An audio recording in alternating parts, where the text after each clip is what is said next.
Game day. What's happening? We get Vols football tonight, and there is an absolutely electric energy when I walked into work this morning. Ramon Foster, Lucas Panzica, Will Bowling, Jackson, who's hanging out back there with Lucas today. Everybody seems to be geared up for the Vols and Ball State. Chirp, chirp. 6 p.m. the kickoff tonight. We're going to be talking about it throughout the course of today's show.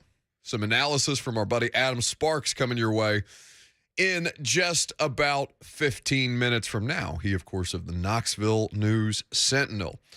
We do have a little bit of news off the top to get to, though, with some Titans transactions that were made yesterday and what was reported about an injured reserve situation for the wide receiver core. So I think that's probably the place that we need to start. Adam Schefter is reporting that the Titans are signing Josh Gordon to the practice squad. Now, I think we were already off the air by the time the Josh Gordon visit was reported. I think I was already at the practice facility. Yep, that came near the end of Blaine and Mickey, right before that J-Rob presser. So John was actually asked about about Josh Gordon yesterday because we had John, we had Mike. We were going to go over some roster cut stuff, and Rabel didn't want to talk about the roster, so we got started on Giants Week. But John was asked about the reported workout that the Titans were having with Josh Gordon, and this is what the GM said at the time. Yeah, I mean, we're going to work out a lot of players throughout the course of the fall, John, and we don't comment on those guys. We'll comment about the guys that are on the team, and if players, when we've worked them out, if they end up on the team, then we'll talk about them. All right, so can we call John? Time to talk about him. Hey, bud, can we talk about him now? Josh Gordon is 31 years old.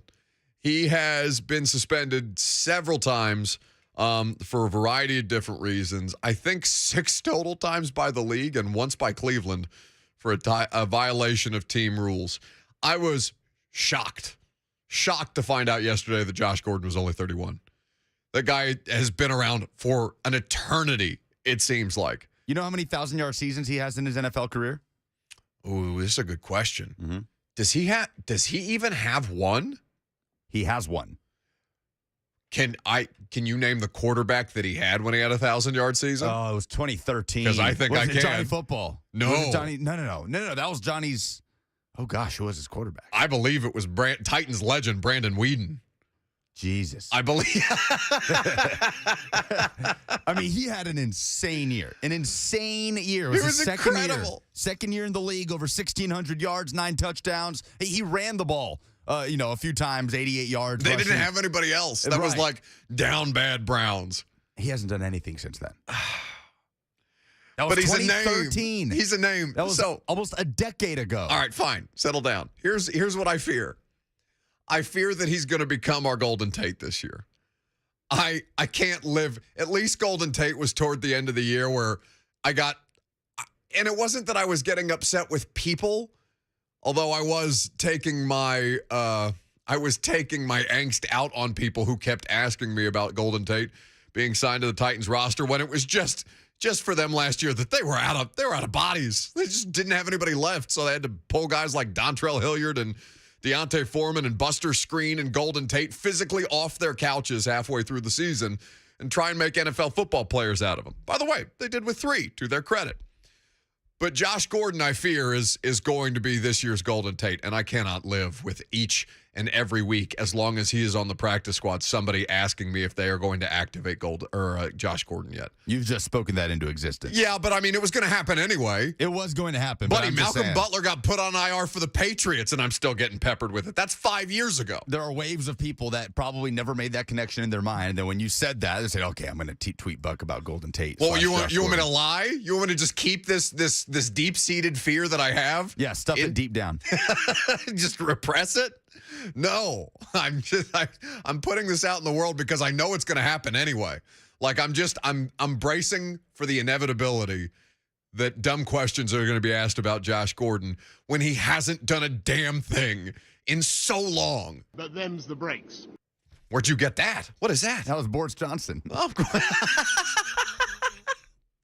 what? Don't you remember that? Yeah, but like when did you put a Boris Johnson sound drop on It's been there? in there for weeks and weeks. You've never used that I've once? never used it. Do you know how that was like months ago, that Boris Johnson line? But them's the breaks. Them's the breaks. What a time by you. As he announces his stepping down as the Prime Minister of England. Oh, my God. That's incredible. So Josh Gordon's going to be on the Titans practice squad. I don't know what it means. I know that Cody Hollister is going to be on their active roster. Whew. And that Racey McMath is going to IR. John told us that yesterday on the or at the podium after the Titans wrapped up their Wednesday practice. They are not practicing today. Mike apparently changed the schedule, so they're just having meetings and walkthroughs. So no media availability for the Titans today. The next time we will meet with Mike Vrabel, I believe, will be Monday. So no Labor Day off for the football world, it would seem. Now, physically, if you look at what Josh Gordon is, I mean, he fits the mold of one of their wide receivers. Like, he's got the length. He is definitely somebody who is physical. I know that he can block. I've seen him do it, even as I've seen him do precious little else. So theoretically, like, I get the prototype there, but that's the biggest thing that jumps out to me. And we're going to talk about this a little later on in the 11 o'clock hour with what Racey on IR and Cody Hollister on the active roster and all these different things about the wide receiving core that I think many of you feared all offseason long, and now this is just kind of the manifestation of it. But we'll have plenty of time to come back to that, and John Robinson on some really promising rookies that they seem to have brought in this year's class that are going to start for them in meaningful ways. But it is a Tennessee game day. Ball State tonight, and I think the general tenor of all these conversations, when you have an opponent like this, or when you open up last year on a Thursday night as well against a team like Bowling Green, well, even then, last year was different because it's like the debut, right? It's the Heupel offense. Let's see what they got. Okay, Joe Milton, he's somebody who we've heard a lot about. The coaching staff clearly likes him. Oh, my God, he's the size of Cam Newton. He seems to be a transformer out there, but also he's going to overthrow the wide receivers by 6 yards at minimum. And you're going to miss layup touchdowns that you should have that should give you wins more easily over a team like Bowling Green, or give you a win over a team that was the eventual ACC champion in Pitt last year. There's not that same kind of unknown. There's not that same kind of variance from the quarterback situation. Hendon Hooker, I have seen be able to execute and be efficient within that offense, even if there are some things that I think, obviously, he has to clean up to be a better player at that position. But nobody's going to argue with 31-3. Nobody's going to look at tonight's game and say, you know, I want to learn X, Y, and Z about the Tennessee Vols based on how they perform against Ball State. Because this is not the kind of opponent that you truly evaluate yourself against, unless you do something poorly against the mighty Cardinals of Blaine Bishop. And you struggle in ways that you should not against a clearly and obviously inferior opponent. That is the only way that there will be legitimate conversation about the results of tomorrow's game. We're going to or tonight's game. We're going to talk about the game obviously tomorrow and some things that we saw, things that we liked and didn't like, but for the most part, it shouldn't be that rough of an evaluation. They should handle their business at home in front of a crowd that is dying to see them perform at a high level. The pictures, by the way, and videos, I saw Mike Eckler. We talked about Mike Eckler yesterday or the day before. He's tweeting out some pictures of the sky deck at Neyland now. It looks really cool. I'm excited to go see a game there at some point this year.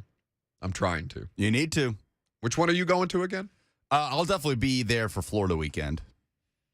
What weekend? So that's this month. It's September. That's the end of Happy September. Football season. Yeah, that's the same weekend as week 3 of the NFL season with the Titans hosting the Raiders that Sunday. Oh, so it's a home game. It is a home game. Titans-Raiders is a home game. So I'll be making that drive back early Sunday morning. Oh, yeah, that would be a tough sell for me. Because you're going to Florida. You're going to the Florida game to, party. I mean,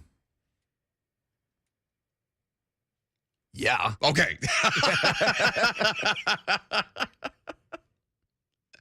So we'll talk about this game tonight and what we're expecting from the University of Tennessee with Adam Sparks, Knoxville News Sentinel. He's next.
The Buck Rising Show is powered by Spring Hill Heating and Cooling. Visit springhillac.com. Does something to you. Football season, welcome back. Tennessee and Ball State tonight, Neyland Stadium, 6 p.m. the kickoff. Coverage starting at 4 p.m. right here on 104.5 The Zone. Adam Sparks is on the line. Knoxville News Sentinel is where you can check out all of his great work as well as his colleagues. Hey, buddy. How's it going? It's going great. How are you today? I guess I'm sort of ready to get this thing started. I like getting to the game maybe a couple hours before, but my wife's a season ticket holder, and she just informed me she's going to Vol Walk, so that means my day's going to start. I'm going to be on campus a whole lot earlier than I intended to, but sure, it's here, so let's just go ahead and start it, I guess.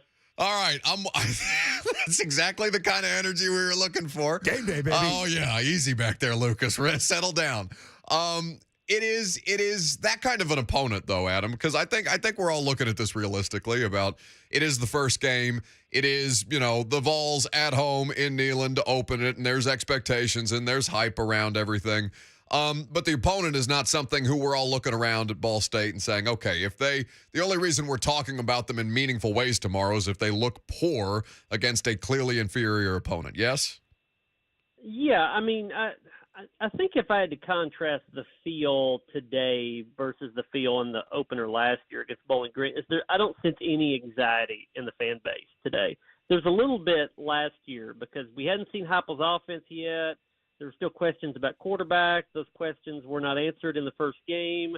That first game didn't even go well last year. And so I think everybody sort of just takes for granted that the offense is going to go out and just look awesome, and the subs are going to be in the game in mid-third quarter, and, this is just going to be a rout. And I tend to think it'll probably be that way. But, I think everything that I'm looking at, and probably a lot of the fan base is looking at in this, is through the lens of the Pitt game, because you're going to make judgments on how they're going to be against Pitt in a lot of personnel things based off what you see today. I don't think that's necessarily going to come to fruition, but there are some themes, I think, that are going to show up tonight that will give us an idea of what kind of team will go up to Pittsburgh next week.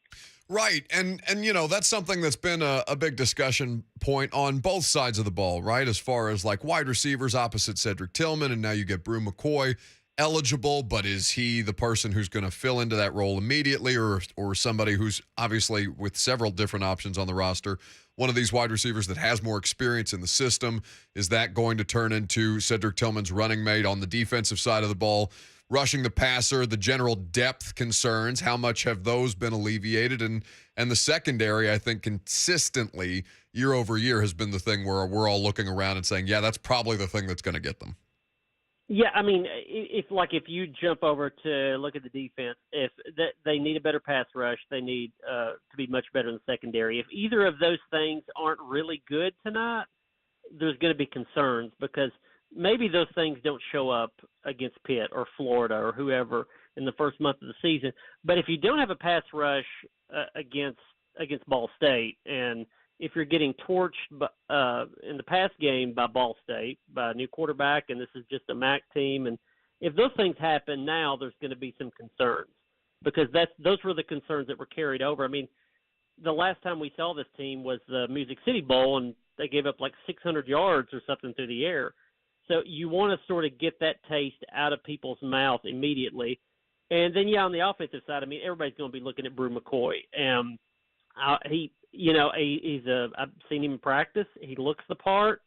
I think they like him there. I think he will be the starter, if not now, then through most of the season. But, he's got to shake off some rust. He hasn't played in a game since 2020. Right. So you've got to give him a little bit of time. But as soon as he makes a catch that's more than like 15 yards, he's going to be suddenly looked at as Carl Pickens or something. I feel like I do have some questions of like the receiver rotation, because I asked Josh Heupel on Monday about that rotation. Last year, he was 3 wide receivers, and that was kind of it. If you were the 4th guy, you didn't get on the field that much. And he's claiming that, no, we're not going to do that this year. We're going to go deeper. We're going to play 5 or 6 guys. And I'm curious to see how that fits, because the tempo that they go, they don't sub wideouts. So he's sort of making the case that, well, even if Brew McCoy is out there, Walker Merrill will also be out there. Jalen Hyatt is going to be in the slot, but you may also see Jimmy Callaway or the freshman Squirrel White. You certainly will see all those guys tonight because it's Ball State, but is that rotation still going to be that wide in the Pitt game? I'm curious to see if they'll actually stick to that because that's sort of against the MO of Josh Apple's offense. Adam Sparks is here with us on 104.5 The Zone. We're previewing the Vols against Ball State tonight. At Adam Sparks is where you should be following him for all of your information regarding Tennessee.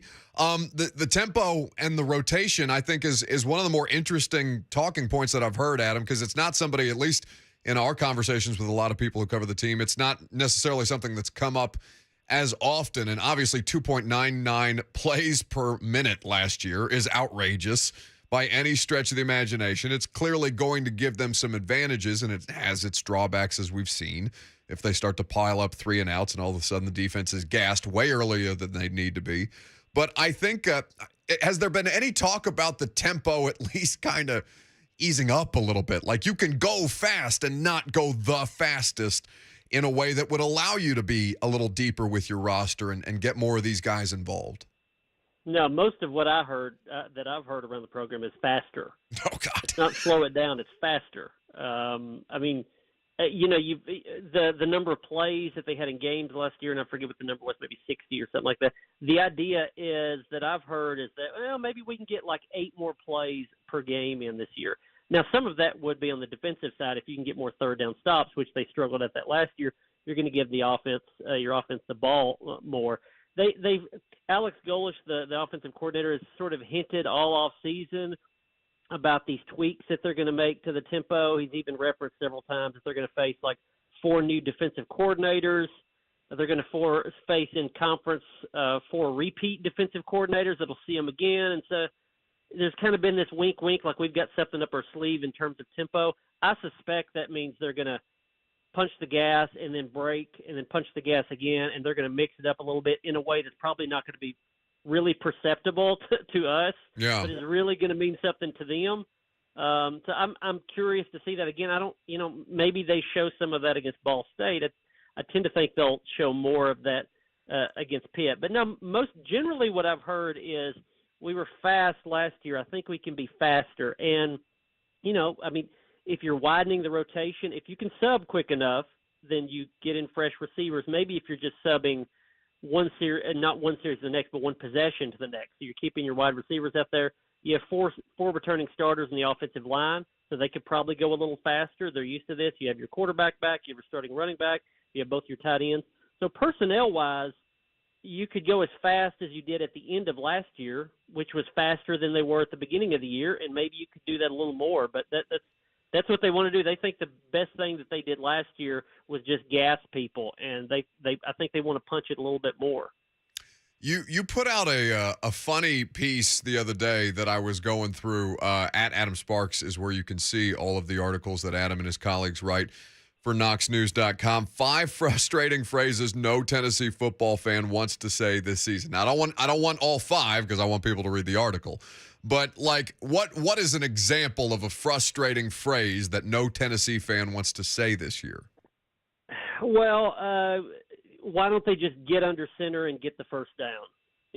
That's one in a number of ways I heard last year. Usually there was a 4-letter word somewhere mixed in there. But it was, it was because last year they struggled getting yardage on 3rd and short. They were, I think, 2nd in the conference, like top 15 in the country in rushing offense. Statistically, it was one of the best rushing offenses in Tennessee history, which is crazy to think about the running backs that have been through here. And they didn't have – you wouldn't think last year was a dominant running team. And that's because on third down, 3rd and short, 3rd and 3 or less, they were like middle of the pack in the SEC. And so the perception is you can run the ball in first and 10, you can run the ball in 2nd and long, but you can't get the tough yards at the end. And a lot of that frustration was the fact that they were always in shotgun on 3rd and short. That's always going to be a frustration, right, with fans, NFL, college, high school, whatever. It's like it's 3rd and a foot, take the snap and sneak it and get the first down and move on. And I still haven't seen anything under center, so I think people are going to have that same frustration. But you can alleviate those frustrations if you just run the ball well out of shotgun. And, again, they have four starting offensive linemen back. They have Jabari Small. I do think they're going to have depth issues at running back. But picking up short yardage situations is a pretty big focus for this team. Adam Sparks here with us on 104.5 The Zone. The depth issues at running back, because I asked Bob Kessling on, I guess that would have been Tuesday, Adam, freshmen that he's looking forward to seeing or that he thinks he contribute, because I've heard a lot about Squirrel White, and Dylan Sampson's name came up. Is there a defensive player, though, that we're not talking about enough or that is going to see some playing time who Tennessee fans should expect to see tonight? I mean, freshman-wise, it's the defensive linemen, Tyree West, James Pierce, Joshua Josephs. I know that's three guys, but it's all three of those guys could potentially help them at one of the defensive ends as a pass rusher. They're trying to find pass rush, as I mentioned before. And Tyree West already is sort of size-wise. He's the part, 6'3", 290. He can play inside or outside. Physically, he's sort of there. Josephs and Pierce, and by the way, these are all four-star recruits.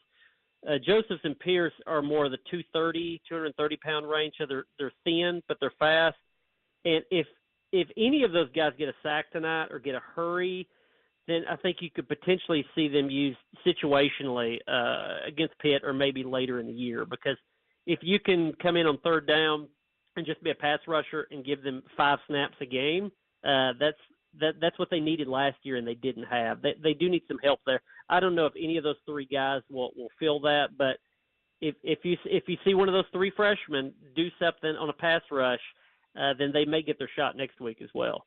He's Adam Sparks, Knoxville News Sentinel. KnoxNews.com is where you can read all of the work that he's doing. Thank you, buddy. Enjoy. Well, I know that you'll enjoy doing the job tonight, but I hope everything goes at least quickly for you, given that your afternoon sounds like it's going to start earlier than you may have anticipated. I'll get home about 2 a.m. We'll call that early. Football season. We're back, Sparks. We're right back That's in right, it. One Central, though. Oh, God, 1 Central. Get out of here. Thank you, Adam. We'll see ya. He's so right.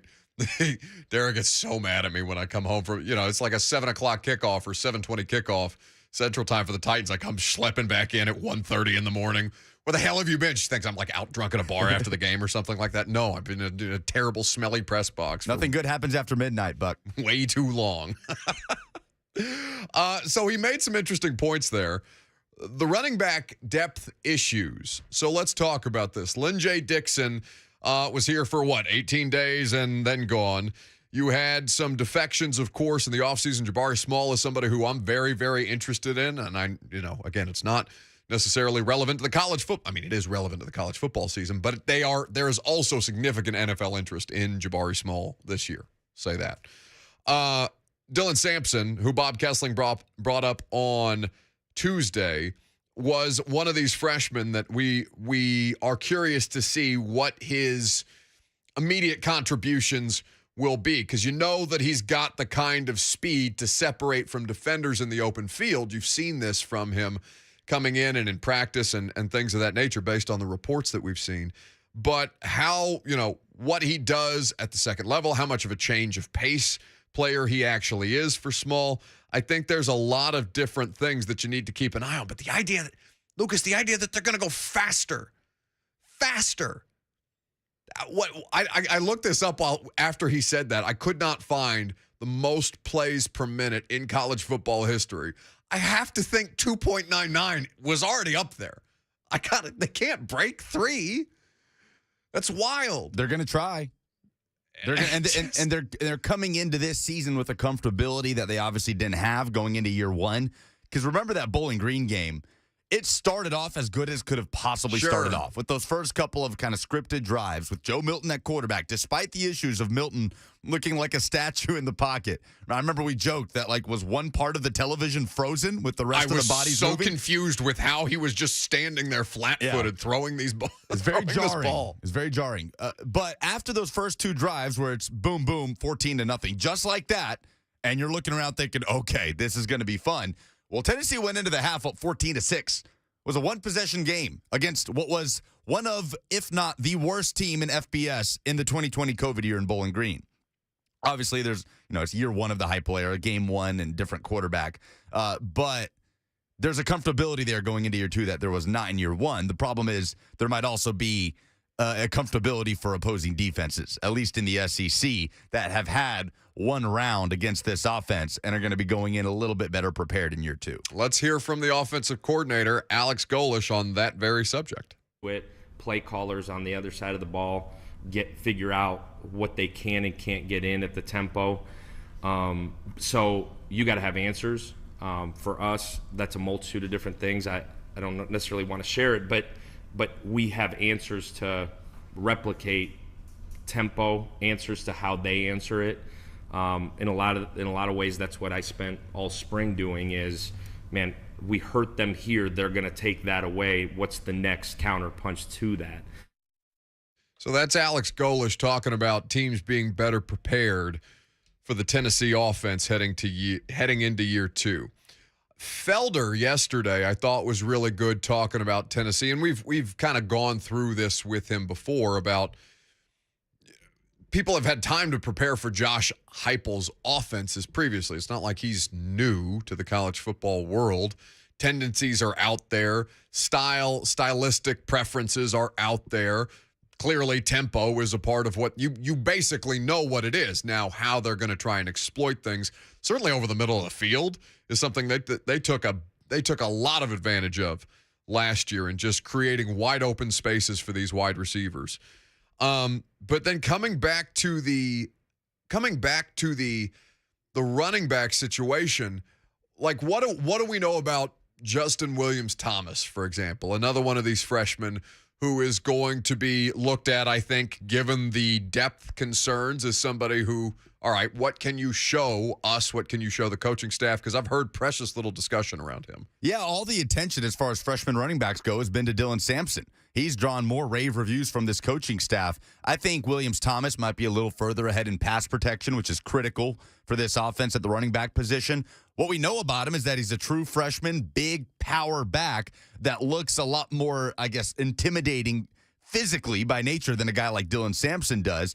But Sampson has been doing all the things that they've asked of him, and his speed just jumps off the page. I mean, it's eye-popping speed. He might be the fastest player on the team as a true freshman, along with another freshman in Squirrel White.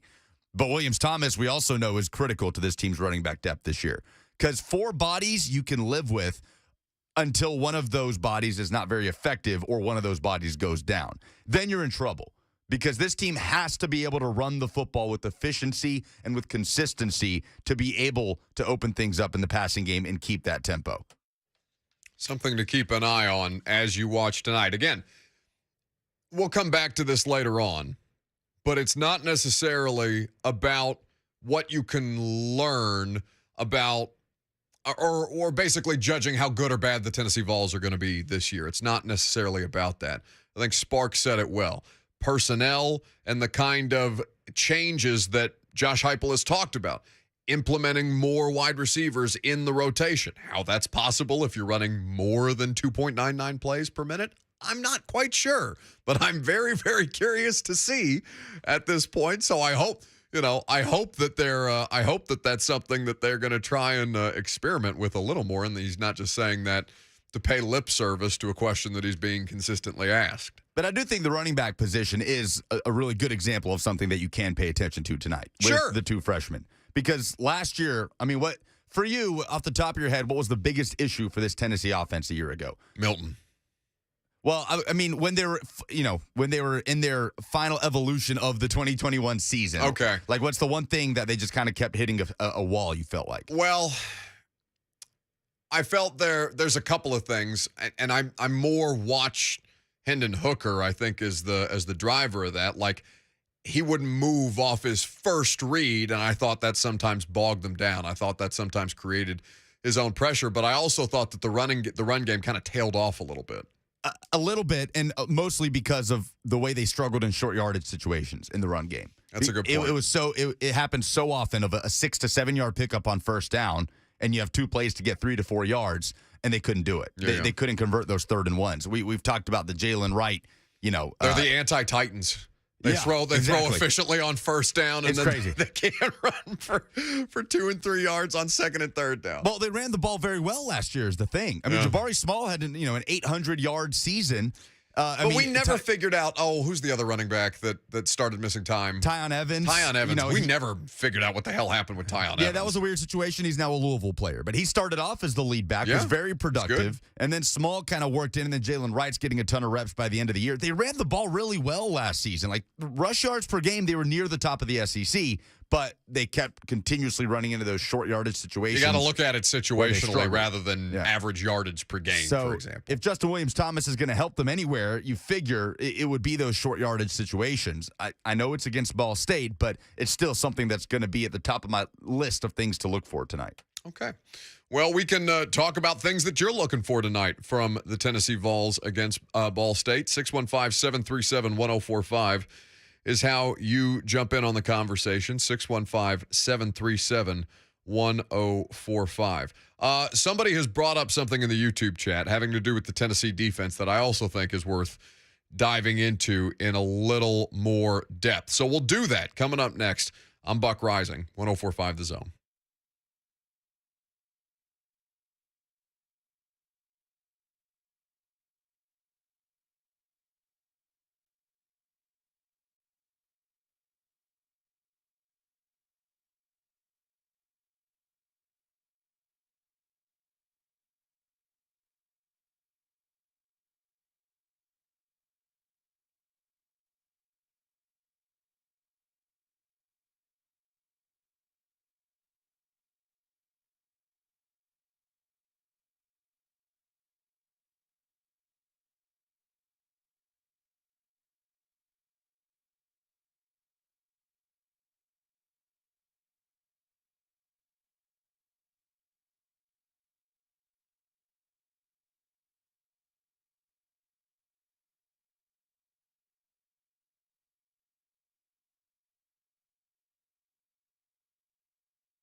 Welcome back. Game day in Middle Tennessee. Well, I guess East Tennessee, to be more specific. It's funny because I understand they're like three separate states. You got Middle Tennessee, East Tennessee, West Tennessee. It's basically three different geographic entities. And I'm reminded of this in more ways than one today, not just because obviously the Vols and Knoxville and we're operating in Nashville, even though there is a massive Tennessee contingent here. But also because the Titans are doing a collaboration with 3-6 Mafia, and now people in Memphis are getting pissed because the Titans are culturally appropriating 3-6 Mafia. It is 901 day. Well, that's what I'm saying. I mean, Rhett Bryan and all our friends from Titans Radio are in Memphis right now. Oh, are they really? Yeah, 901 day. That's fun. I thought there was like a situation where Titans Radio wasn't in Memphis. Didn't that happen? Something to that effect last year? What was the deal? Rhett Bryan's in Memphis. Go look at his Twitter account. Okay. But yeah, there was that one Memphis station that they made like a big deal on Twitter about switching from the Titans to the Cowboys or something. Yeah, the quote was, "If you think there's more Titans fans than Cowboys fans in Memphis, you're an idiot." That just was weird. It's very odd. It was very funny. But anyway, because now, I think people get caught up in the idea that it's not the Nashville Titans. It is the Memphis Grizzlies and it is the Nashville Predators, but it's the Tennessee Titans. So I don't think it's that deep if the Titans outsource some pregame hype to 3-6 Mafia. Now, you said something blasphemous in the green room. What's that? I don't. Well, you know what you did. Oh yeah, I'm going to afford you the opportunity to avoid this before I again betray a confidence on air. Well, I'm not afraid of this. You're not afraid of this position? No, I'm not a Juicy J guy. I don't like Juicy J's music. I never have. What are you doing? This is not good radio. You're just staring at me. I said what I said.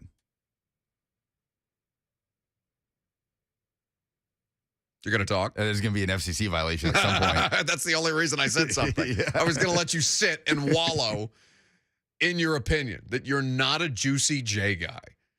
There are a lot of people in this city who have a lot of respect for you and your musical taste. For you to go this against the grain, I feel it is blasphemous. Now, what I will say, the song he did with Katy Perry, Dark Horse, it haunts me in my nightmares because of how often it was played. In fact, there was a time in college, because I think that song was right around freshman or sophomore year for me. There was a time in college where somebody just left the iPod or the iPhone at the time on shuffle in the aux cord or on repeat on the aux cord, and it was just Dark Horse over and over. Like people had passed out around, we had a party or something like that. People had passed out around the apartment, and it was just like, I'm telling you, 6 hours of Dark Horse playing on our stereo system. And I woke up to hearing that sound from the night before, and it made me, well, among other things, it made me want to throw up.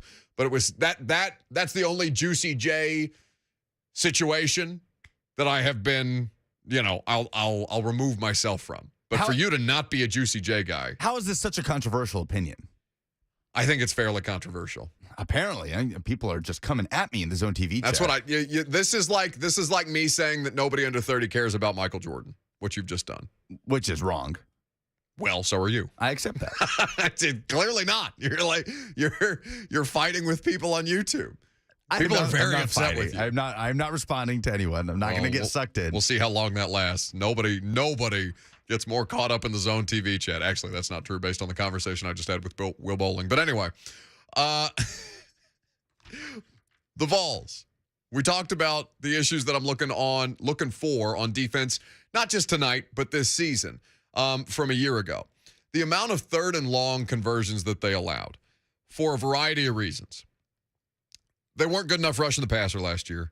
Secondary was better than it projects to be in 2022, but it still was not good enough in certain situations. And for whatever reason, these slant passes that they just simply can't, for the life of them, cannot defend. But I asked Bob Kessling, voice of the Vols, who'll be on the call tonight, of course. I asked Bob about, questions on the depth chart that he had when Tennessee put them out, and specifically about the secondary. And I thought Bob's position was pretty interesting. Yeah, nothing really jumped out to me. You knew McCullough and Trayvon Flowers are going to be the safeties, and Slaughter was going to back up those two guys. And Burrell had one of the cornerback spots pretty much locked up. But Charles had a really good camp, and they liked Charles. And, Haddon played last year, got kind of banged up a little bit. He's nursing some injuries. But, he started 2 games last year. He played in 7, so, hadn't got some experience. But there wasn't anything that really jumped out on the depth chart. You look at Tyler Barron, you look at Byron Young. Those are 2 guys that you expected to be at the edge rushers. They've got to have big years. Bumpus and Roman Harrison, 2 guys that are going to back those guys up. They got to contribute. So you look down the list and you say, okay, he played quite a few games. He played a lot. But now they've got to be guys that really contribute and make a difference. They only recovered, and it's hard to believe, they only recovered 3 fumbles last year, and they only forced 9. And so they've got to do a much better job of creating turnovers. They did have 13 interceptions, which is an okay number, but you'd like to have that even higher. But they've got to get stops, and they've got to turn teams over more than they did last year if they want to come up and win these big games against Georgia and Alabama and some of the other folks. That's Bob Kessling, voice of the Vols. So not just how they allowed teams to convert on third down last year, but just generally turnovers to get them off the field. Because it's as much about making those stops and not just living and dying on third down that way that is going to give a defense like this, and really a team like this because of the nature of their offense, it's really the best possible chance they can give themselves to succeed. Because even if they allow third down conversions at a rate that would make you, things that make you go, ugh. If they turn teams over at a greater rate, if they find ways to get better pressure, and I don't necessarily know that they're going to find ways to get better pressure this year than they did last year necessarily. Why do you say that? There's nothing about, beyond the 2 guys that we talked about, Byron Young and number 9, I'm sorry. Tyler Barron, thank you. There's not that depth where I feel like if they are on the field for a sustained amount of time that they're going to be able to consistently rush the passer. So there's far more than there was last year. And okay. When I say that... Well, maybe I'm being ignorant here. Help me. It's because there was basically none last year. Okay. There was almost no pass rush depth. It was Tyler Barron and it was Byron Young. And as listeners have brought up before, like the scholarship issue last year, they're still under some constraints this year, but it was certainly more debilitating in 2021. And Byron Young didn't play for the first couple games of the year, had a weird eligibility issue from his time in JUCO, so he's got a full season under his belt. You saw a clear comfortability in the latter half of the season with him versus the early part of the 2021 season, but it's the 2 freshmen that Mike Eckler continues to talk about every time he steps up to the podium in James Pierce and Joshua Josephs.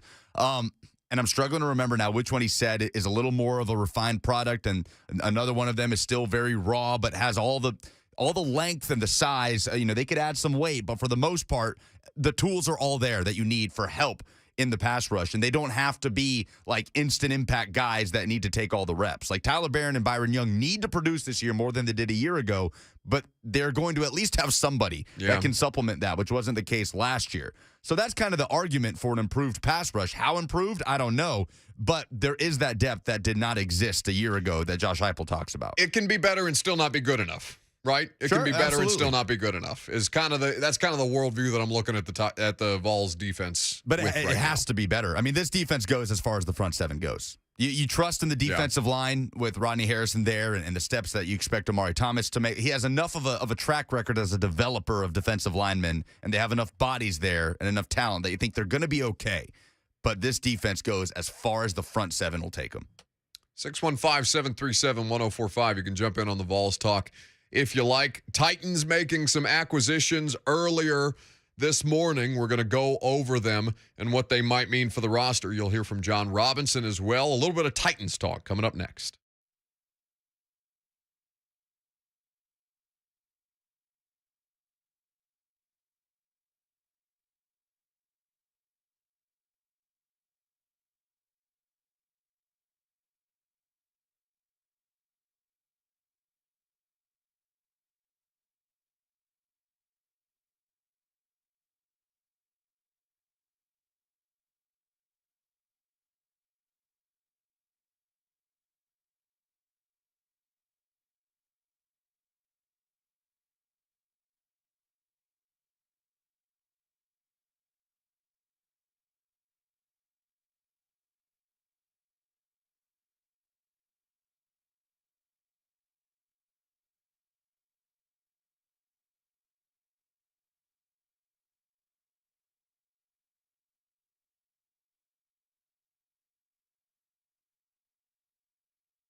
It is 11 o'clock. Good morning from the Superbook.com Sports Desk. I'm Lucas Panzica. It is game day for the Tennessee Volunteers. Year 2 of the Josh Heupel era starts tonight in Neyland Stadium as the Vols host Ball State. Vol Network coverage starts at 4 p.m. on 104.5 The Zone with a 6 p.m. kickoff.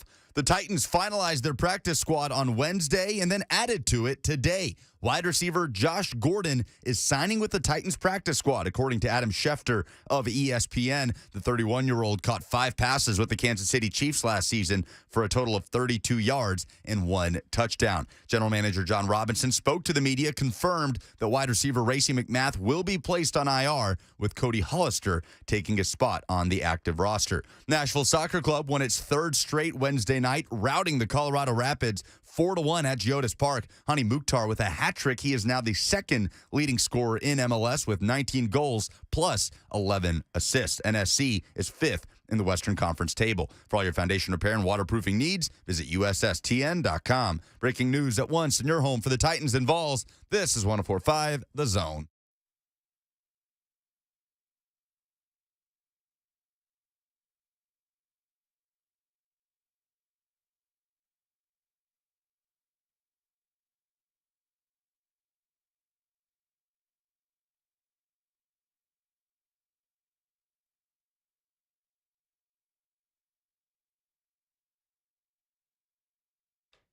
What's happening? Welcome in on this game day to 104.5 The Zone. Buck Rising, Lucas Panzica here with you. Happy to have you guys until 1 o'clock, 615-737-1045. Jump in if you want. We've got a lot of different things to talk about with the Tennessee Vols. We've already done a lot today. We'll continue to do so. Titans, transactions in the mix. Some reported this morning. Josh Gordon being added to the practice squad. We have not seen a corresponding move just yet, but we'll keep you updated as information becomes available. We have a Two America situation going on the show that I did not expect. I'm frankly disconcerted. I don't know how to feel about it. I feel like I know our people. Like each show we all have people who listen to the whole radio station every day, which we're hugely grateful for. But I feel like each show has its people, right? I thought I knew our people.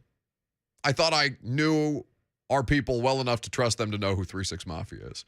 What the hell is happening in the Zone TV chat right now? James Ashley says, I've never heard the name Juicy J before, but many people express displeasure with my Juicy J take. I think the majority of people are coming at me saying that is a very poor take. There's just a few that are saying they've never heard of him. Do you think so? This has become something that I've noticed in just general culture. Like it has become almost cool to say, oh, I don't know what that is. Like just complete ignorance about something that everybody knows about, which is really irritating to me. Now, I'm probably guilty of that in my own right at some point. I'm sure I've been overly dismissive about something that I see everybody else getting excited about. I was definitely guilty of that on Monday when talking about the VMAs and Young Gravy. Well, yeah, but that's just, it's not a Two America situation. That's just, you're not on TikTok like the rest of us whose brains are rotting because we spend 2 hours a day scrolling through 15-second videos of, a dog doing a backflip or something like that. Whatever. The whole situation is deeply concerning or disconcerting to me. Now, this is something, honestly, this is the bigger transaction of anything that's happened with the Titans. Do you see this video I tweeted out? Yes, the 3-6 Mafia, now, Titans collab. I think it's clean. I think it might be worth playing. You think it's clean? I think it's clean. I don't know. The team sent it to me. I'm assuming it's clean. Why don't I make sure? Okay. Well, why don't you double check for me? But they sent out a press release this morning. Titans are debuting a music video featuring 3-6 Mafia and Titans fans as well as the players in Nissan Stadium as the players take the field on September 11th, which is a substantial environmental upgrade over what I typically associate with the Titans hype machine or lack thereof. Now, I thought the Jubilee singers last year was a nice touch. I thought that, it, as all things do, they kind of have a shelf life, right? After a couple of games of them, they start to wear on you a little bit. But just to take advantage of something that is so deeply ingrained in the state and pop culture while also bringing in a different element to kind of get more excitement around your home opener. I love this because it sounds like we're going to get, because you're going to be at the game, right? You're going to be at the game on Sunday, September 11th? You're asking me? Yeah, I'm asking you. Yes. Okay, I wasn't sure. It sounds like, Bud, we're going to get to, as a part of our workday, take part in a 3-6 Mafia concert at halftime, which delights me. Absolutely delights me. Is this video clean? Working on it. Okay, very good. So maybe we'll play that later on. But I think I really have been shocked by the amount of people on, at least in the Zone TV chat, the Two America situation. Anyway, let us look at what the Titans have done today, adding Josh Gordon to the practice squad, and what it says about the wide receiver group that they currently have on the roster. This is a really, really big sticking point for a lot of you, and frankly, for a lot of us who have been analyzing how they're going to try and address some issues, all kinds of different things that you have concerns about with some roster attrition. Obviously, the A.J. Brown thing still hovering heavily over everything that this offense will or will not do in 2022, but there will be time to talk about that because Lucas tells me that we have cleared the Juicy J video. Let me hear it. We gonna keep return or whatever. They always play like some turned up music, you know what I'm saying? Yeah. So that's what I'm thinking, because that's something that really the crowd. Really that's Kevin Byard. Like, shoot, it's about to, the game about to pop off. So, yeah. Like I said, like who, like that, like something like that. Like you said, if you got that who, boom. So then the crowd know, like, bro, it's time to turn up. Who run? Who run? Who run? Who run? I like that. These boys ain't running, but y'all now come the first. Hater step the first. Hater get tossed. These boys ain't running, but y'all. So you got like Derrick Henry vibing in the background of these videos. Jeff Simmons is meeting with Juicy J. Yeah, like Robert Woods. Yeah, Robert Woods looks a little awkward back there. I'm not gonna lie to you. KB's out here producing. No, he's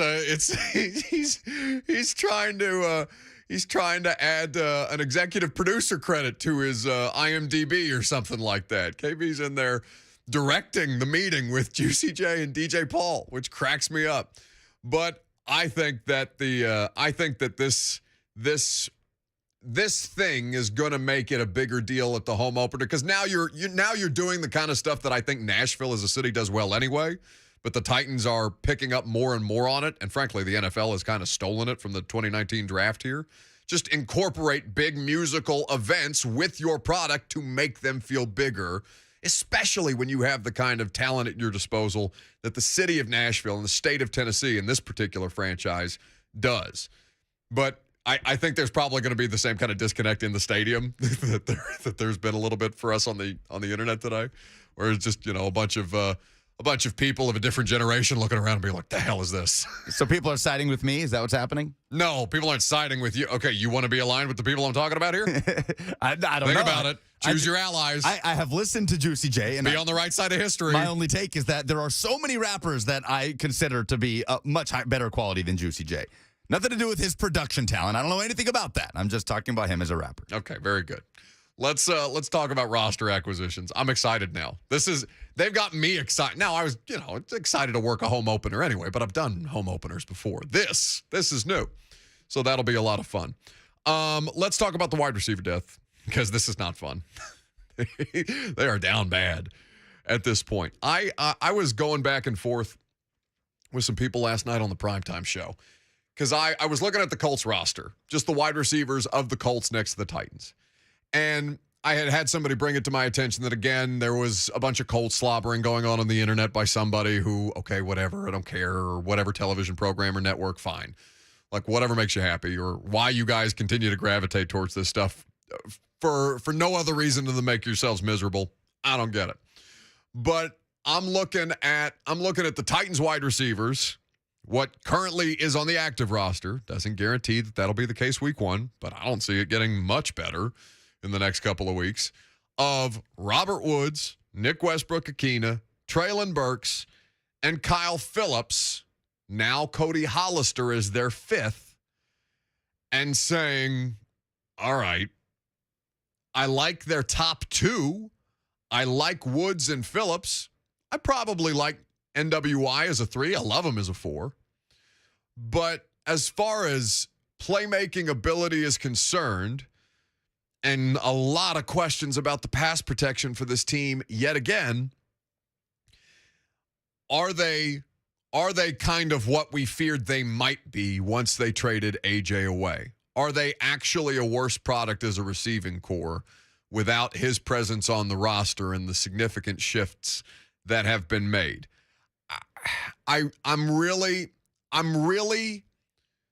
looking at what I see at practice, and it's working against that narrative in my head, because on paper I'm looking at this and I'm like, oh, I think I like the Colts wide receivers a hell of a lot more than I like the Titans set.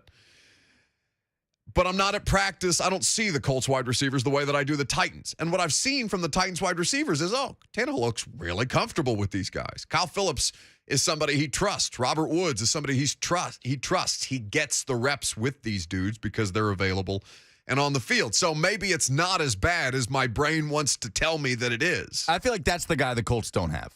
Phillips? Robert Woods.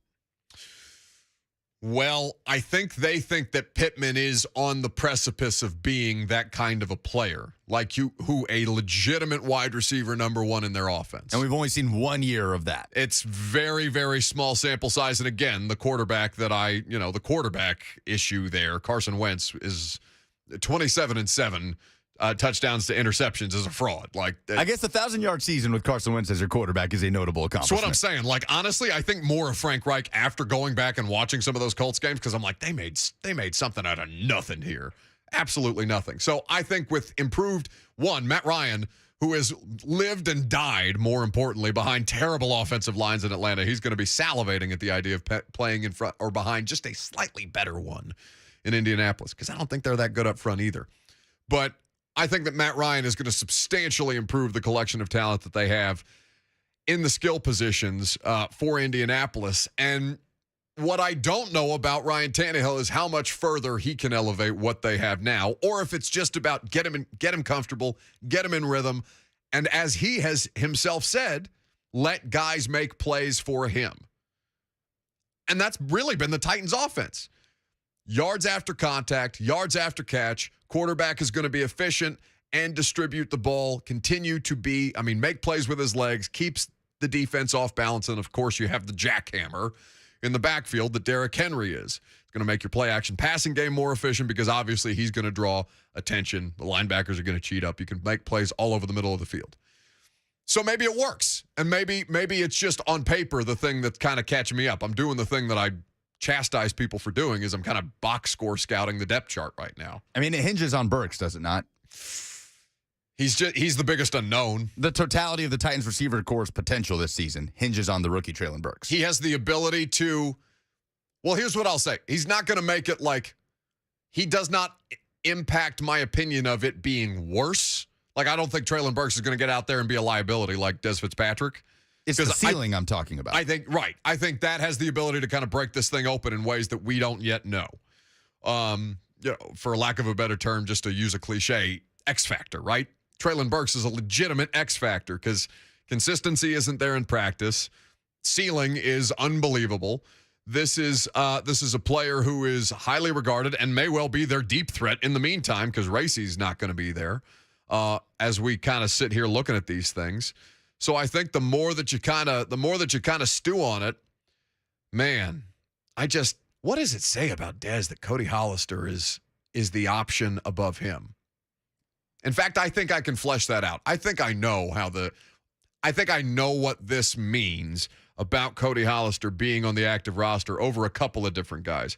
We'll take your phone calls on this as well. Got some other things with the Titans to talk about that John Robinson had to say coming up next.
Buck Rising Show is powered by Spring Hill Heating and Cooling. Visit springhillac.com. Look at you out here hitting a beat. Welcome back. Talking about wide receivers, the Titans. A position of clear and obvious concern. And how much difference Treylon Burks has to kind of shape the tenor of this group. Because it's not necessarily about, okay, you drafted a first-round wide receiver, and he's your obvious number 2. Well, he's clearly not at this point. Kyle Phillips is your number 2. This is something that I don't know if you've noticed this, Lucas, because it's been a while since you and I have been at practice together, but they have had practices on the field that I've seen this since then.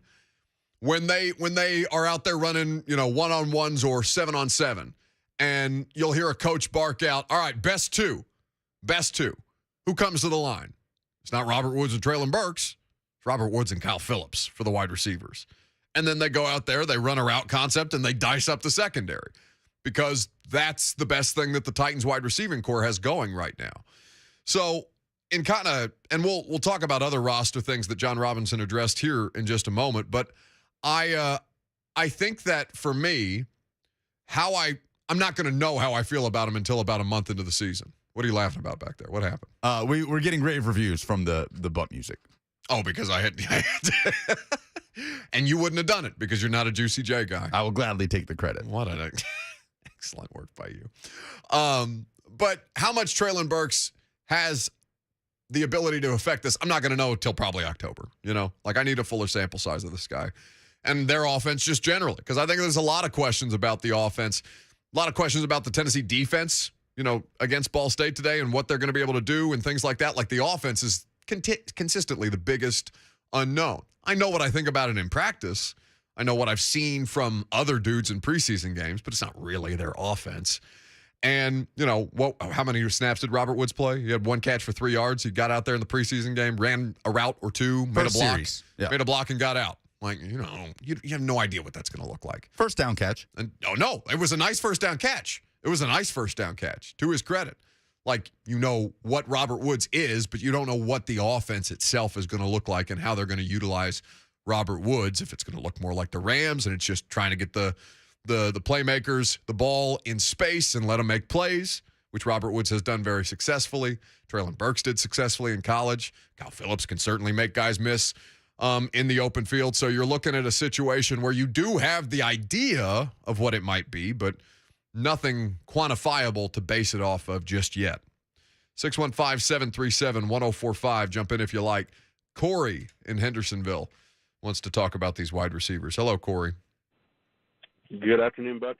So I'll try and make this quick, and I hope that I'm wrong with this take, but the way it looks with Burks and the way he's been during training camp and just the issues with the conditioning, having to use the inhaler and stuff like that, and just the injuries that it looks like that he's kind of easily taken. I feel like Phillips is going to end up being the star between the two of these guys, and I kind of compare Burks in a way to Corey Davis. Both being first-round picks. Corey Davis didn't work out. AJ was our second or third-round pick, and he ended up being a way better player. And I feel like that's what we're going to end up dealing with between Phillips and Burks. I kind of understand the comparison, but it's substantially different for Corey Davis. You remember what pick Corey Davis was in that draft? 5th overall. That's got to be – Corey Davis has been underwhelming by any stretch of the imagination. And the wide receiver draft that year, again, not that strong. It was Mike Williams and John Ross and Corey Davis were the 3 top receivers of that draft. And only one of those guys got a close to top of market contract. That was Mike Williams from the Chargers this offseason. 20 a year, something like that. Corey Davis got 12.5 from the Jets. And that's the Jets who have money to overpay people. Overpaying for Corey was 12.5. So, yeah, they did trade up for Treylon Burks, and yes, at the cost of A.J. Brown and all these things that are going to continue to be talking points about Treylon Burks until such time as A.J. Brown is so far removed from Titans fans' memories that it just doesn't matter anymore. I pray for that day to come, mercifully, like death at this point. But I'm looking at Treylon Burks and say it's a completely different situation. Corey Davis was brought in to kind of save the offense a little bit. 5th overall pick, you're assuming that guy is DeAndre Hopkins, that guy is Julio Jones. Now, I remember, and I remember being just dumbfounded at the time when our friend Teron Davenport at ESPN said about Corey Davis that he was, at a time when DeAndre Hopkins was with the Texans, the most physically talented player or wide receiver in the AFC South. And I found that to be wild, just because you saw how much different and how much better Hopkins was with so many different nuances of the position. Now, that doesn't account for physicality and gifts and size and speed and all these different things, which Corey was. But Treylon Burks and Corey Davis, they're completely different expectations. Treylon Burks was the 18th pick. They traded up for him, yes, but he was not the 5th overall selection in the draft. That guy better be a 10-year pro, an all-pro multiple times, and, probably somebody who makes it beyond a first contract with his initial team. And different players, like in the way they were used in college. For sure, in the way that they were used in college. Which is basically the sample size we have for those guys as far as on-field production. Yeah. When they come into the league. Right, and especially because Treylon Burks is not like some kind of nuanced route runner, right? He's just a big athletic playmaker who has the kind of straight line speed, who's so explosive and can beat a defensive back off the line and get behind them, make plays down the field. But beyond that, there are crafts or work skills that he'll pick up. I'm saying this poorly, but there are skills about his position, of his profession, that he will pick up by playing more, by working more with Rob Moore, by developing the kind of skills and understanding better how he's going to be able to attack a defensive back or an NFL defense, or certain concepts that are going to allow him, and a perfect world, this is provided that he develops the way that he needs to develop. But that's the kind of stuff that you're looking at right now. On the whole, though, to his point about Kyle Phillips ending up being a bigger star than Treylon Burks, let's not get nuts. Kyle Phillips is a pleasant surprise that you got in the 5th round. Kyle Phillips probably should have gone before the 5th round. This is not some unknown commodity. This is not, this is somebody who had a higher pedigree than Des Fitzpatrick, for example. And you're looking around at Kyle Phillips, and he appears to be a legitimate threat, and that's all well and good. But let's not get caught up in the air. There is still a substantial difference between what the two players' ceilings are, just because you haven't seen it consistently from Burks just yet. Now, elsewhere, there has been a big conversation around John Robinson in the last couple of years about his ability to hit on draft picks. The roster cuts on Tuesday, where they cut 29 total players from Monday and Tuesday. They brought back 17 of the 29 that they cut onto the practice squad. Now, somebody's going to get bounced out the club today for Josh Gordon. We don't know who that is.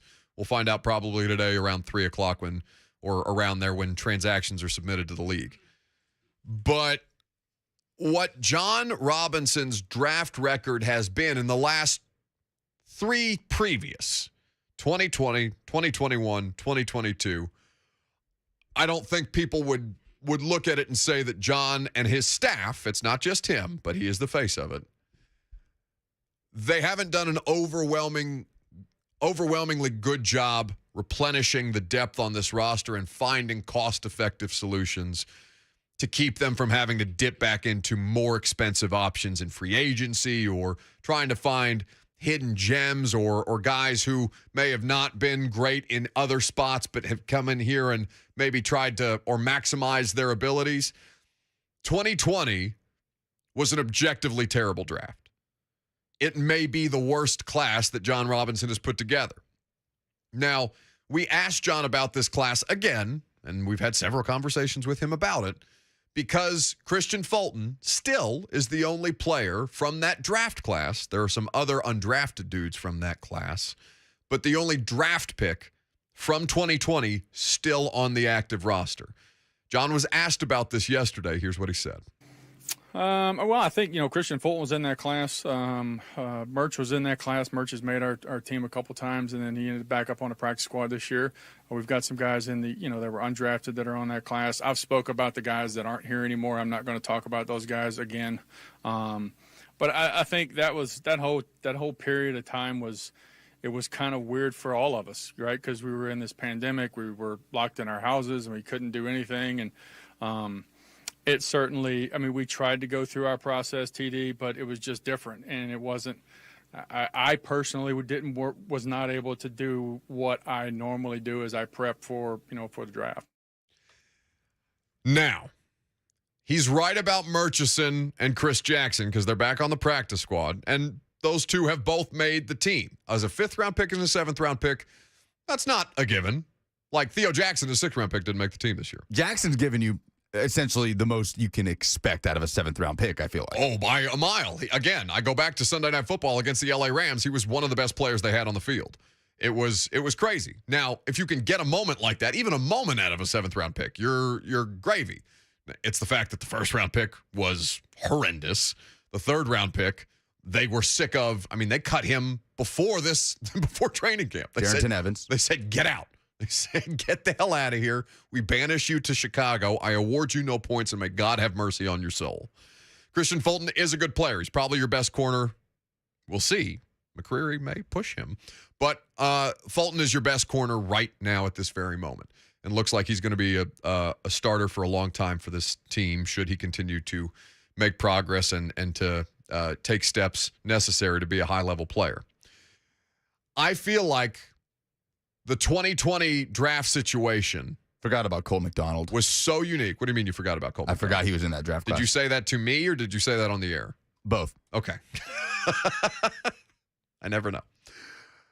Yeah, Cole McDonald. Cole McDonald's also a 7th-round draft pick, right? He didn't make it out of camp. 7th round, yep. Out of Hawaii.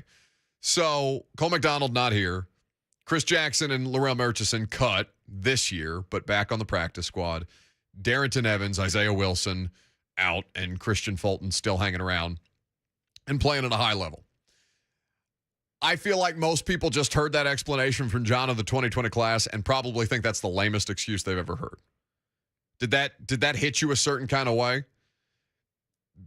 Because while I am understanding that it probably changed their process significantly, as it did everybody's, they had troubles in free agency. You couldn't fly guys in for medical evaluations. Like, it does affect your process.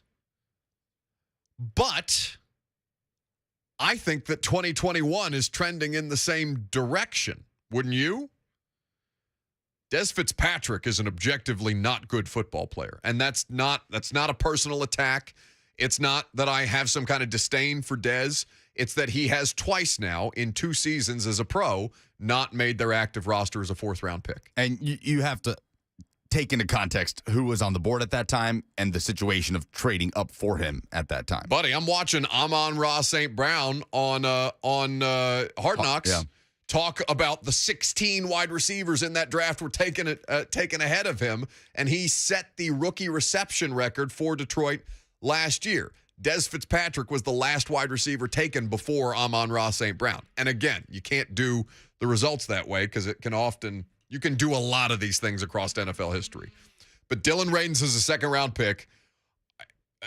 You can't call it anything but a wash at this point.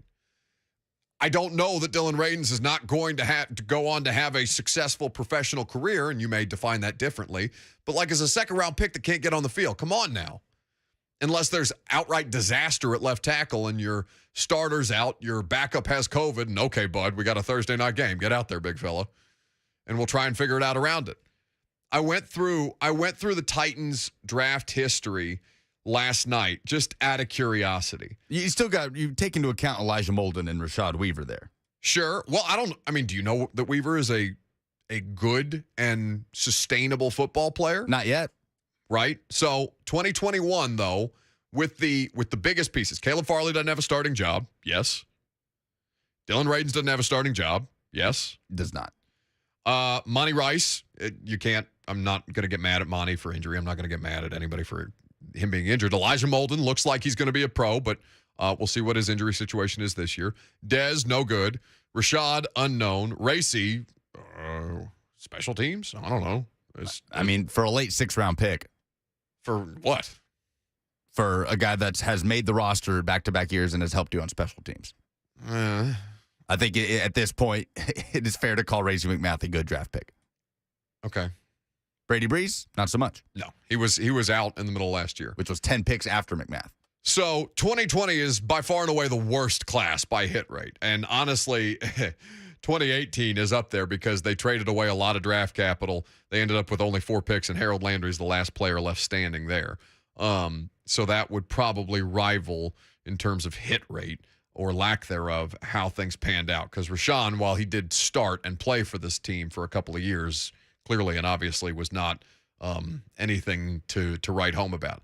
They're going to it seems like they're going to be able to make up for it in 2022. I don't know how you correct an issue where the draft classes are such feast or famine, because you survived off 2019 for a couple of years. 2020 and 2021 sucked. 2022, it looks like you're going to have what? McCreary, Burks, Petit Frere, Chig, Kyle Phillips, 5 of the 8 draft picks that they had. Those guys are going to play meaningful snaps. And there's 11 total rookies on the roster, on the active roster this year, which is something that John Robinson was asked about at the podium yesterday and seemed to have pretty substantial praise for them. I mean, I think it's a competitive group, and we spend a lot of time with these guys, in the draft process, being able to, to be around them and get to know them. And they've came in. I was talking to Chicky Giassi, our player development guy. He said this has been one of the better rookie classes from a standpoint of coming in here and being able to act like what we expect a pro football player to act like, which is a testament to them and the universities that they came from, and their commitment to us and to the process. It's John Robinson talking about the rookies on the roster right now. So with all of that, there's a couple of different things that we're looking for, but some 2 major news stories yesterday, well, I guess even today in the NFL that we need to discuss. We'll do that coming up next.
Welcome back.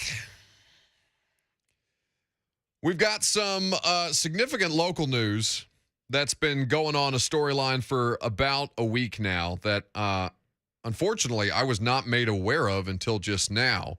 But, Lucas, why don't you tell people who have been asking, because I know there's been several audience members who have been concerned with the well-being of Walt Wells, the EKU coach, who has really, it seems, fortunately come through a pretty scary time. Yeah, you lead with that. He's home, which is fantastic news. Eastern Kentucky's head coach, local guy, went to Austin P. McGavick.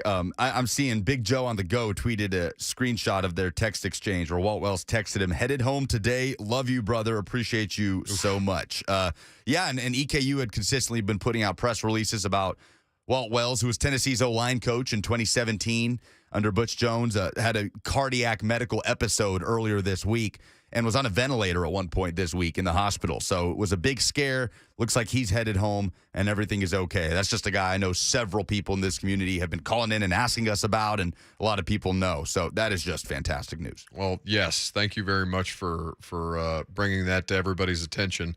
And, of course, our thoughts are with Walt and his family as he continues to kind of, get back up on his feet. But good to hear that he's going home and certainly off a ventilator. That's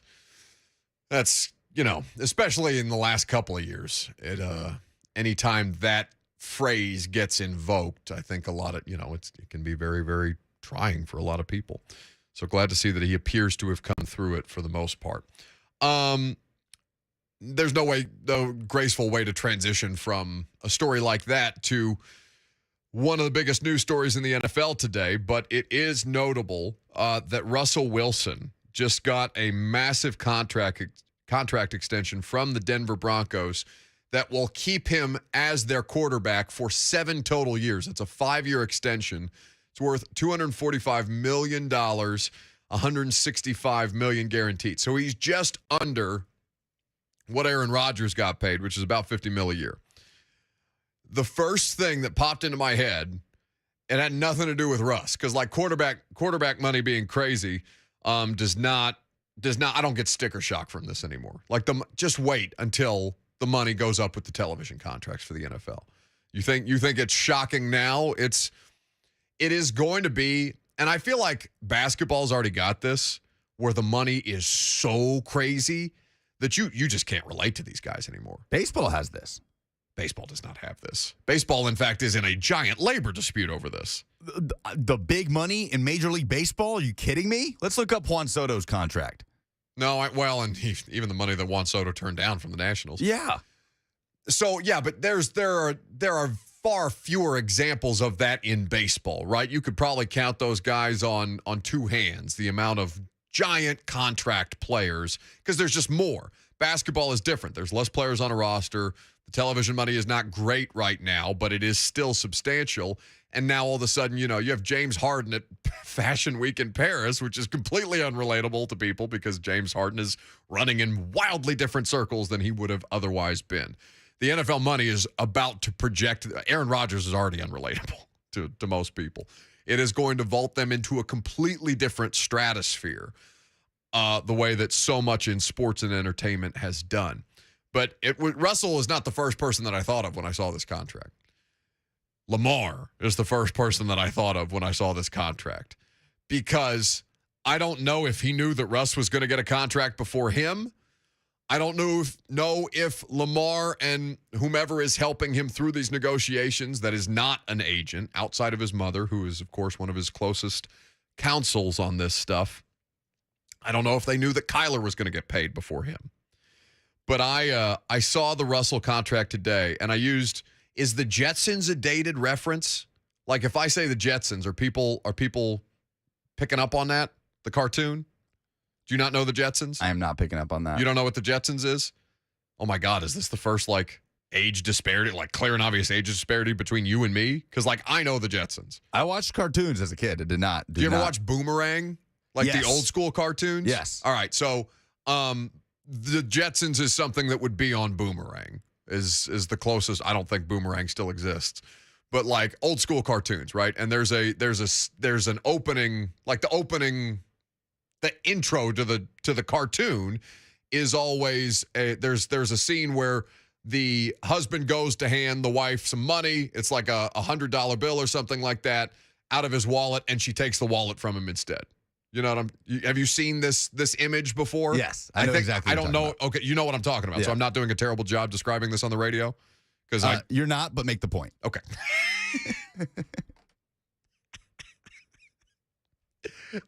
Lamar is the wife in this situation. Got it. And the Ravens are the husband. You're right. That was way too drawn out. I'm sorry. I didn't. I got caught up. I didn't know if I was properly explaining the Jetsons or not. I thought you were going to know what that was. That's like Flintstones era, though, isn't it? Jetsons. You know the Flintstones, right? Of course, yeah. Well, I don't know. I think the Jetsons are kind of like that. It's just the opposite. It's just Space Age instead of Flintstones. Yeah, fair enough. I was a big Johnny Bravo guy. Oh my God. Well, that's like when you and I were. Yeah. That's kids, definitely not when our parents were kids. Younger generation. Okay. Anyway, that was way too long for me to make that analogy. All right. Lamar's going to get paid at some point. And immediately I tweet that out and somebody said to me, everybody knows running backs don't get paid. I just slammed my head on the table again because I'm so sick of that. It's the dumbest opinion in sports. Oh, I know the Jetsons. Yeah. Oh, my God. Yeah. Really? After all that, now you're going back to the Jetsons? Bam tweeted me a GIF of the Jetsons. I know the Jetsons. Yeah. I'm so mad at you. Our buddy Gerald McGrath, former Titans linebacker, just tweeted us the exact same. I'll hold it up for the camera on Zone TV so you can physically see the GIF. Anyway, 615-737-1045 is how you jump in on the conversation. Let's get back to there's a couple of other big headlines in the NFL that I want to talk to our friend Jonathan Jones of CBS Sports about. So we'll do that coming up next, and also some Vols talk in the final hour.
It is 11:58. Good morning from the Superbook.com Sports Desk. I'm Lucas Panzica. It is game day for the Tennessee Volunteers. Year 2 of the Josh Heupel era starts tonight in Neyland Stadium as the Vols host Ball State. Vol Network coverage starts at 4 p.m. on 104.5 The Zone with a 6 p.m. kickoff. Some other college football matchups going on tonight as Tennessee's Week 2 opponent will be in action, the Pittsburgh Panthers. The backyard brawl as they take on West Virginia, a 7 p.m. kick. The Titans finalized their practice squad on Wednesday and then added to it today. Wide receiver Josh Gordon is signing with the Titans practice squad, according to Adam Schefter. Gordon caught 5 passes with the Chiefs last season for 32 yards and 1 touchdown. General manager John Robinson spoke to the media, confirmed that wide receiver Racey McMath will be placed on IR, with Cody Hollister taking his spot on the active roster. Around the NFL, the Denver Broncos and quarterback Russell Wilson have agreed to a 5-year, $245 million contract extension. That includes $165 million in guaranteed money. That deal locks Wilson in for the next 7 seasons in Denver. For all your foundation repair and waterproofing needs, visit USSTN.com. Breaking news at once in your home for the Titans and Vols. This is 104.5 The Zone.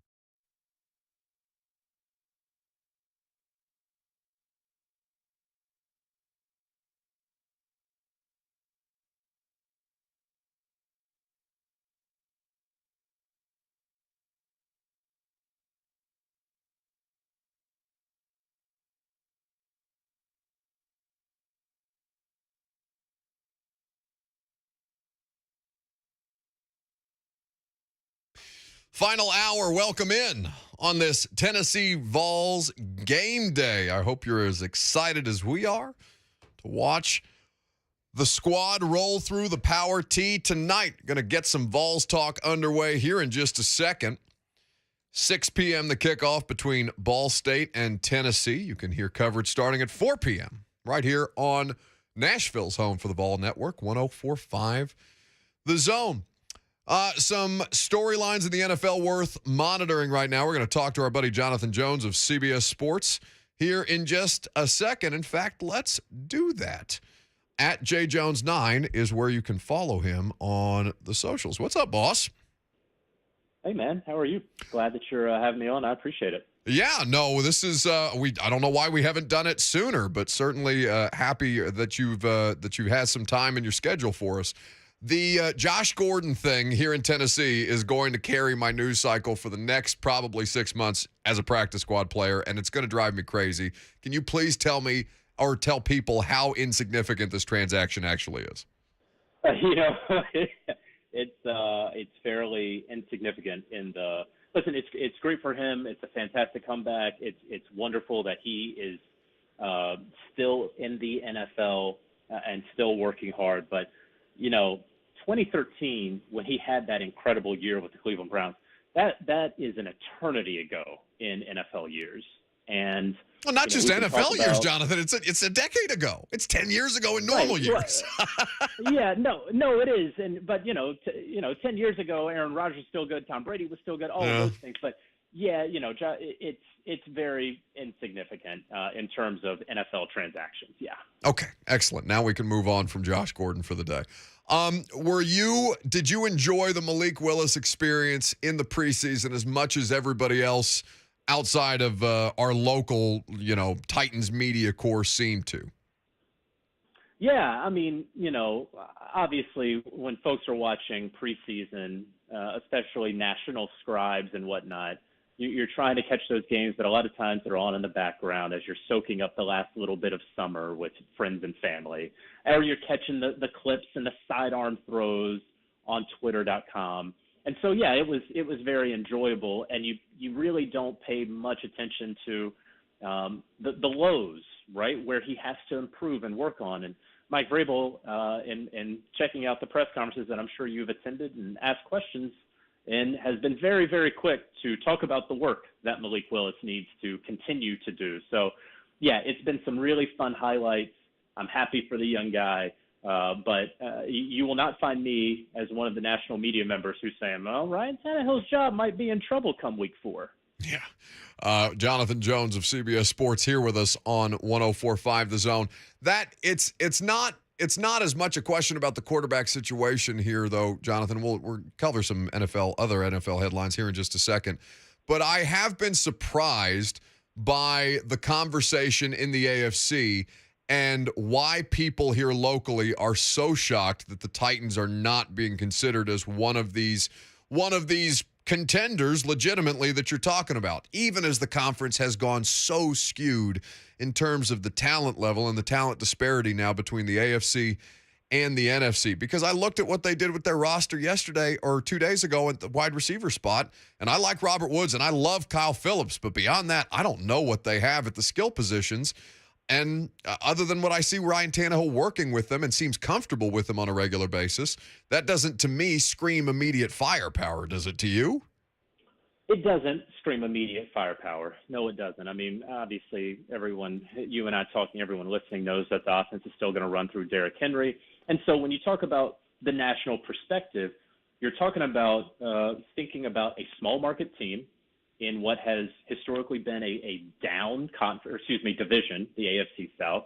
And so folks don't really watch them. You probably did days worth of radio segments last season about the Titans not getting enough respect despite being a number one seed in the AFC without Derrick Henry for half the year, right? And so, listen, I've watched the Titans. I believe in what Mike Vrabel is doing and his coaching staff. Consider how they had a historically bad third down defense 2 years ago and still made the playoffs when usually you shouldn't win many games like that. Consider, they've had some draft misses, some pretty big ones, and some free agent misses as well, right? But they still, despite all of that, were able to get the number one seed and be a consistent winner. And so I like the Titans a lot more than others. As you look at it, the Colts, I know a lot of people are looking at the Colts and a lot of shiny objects with them, a lot of Pro Bowlers and a new quarterback and a GM that everybody likes and a coach that everybody likes and is personable with the media.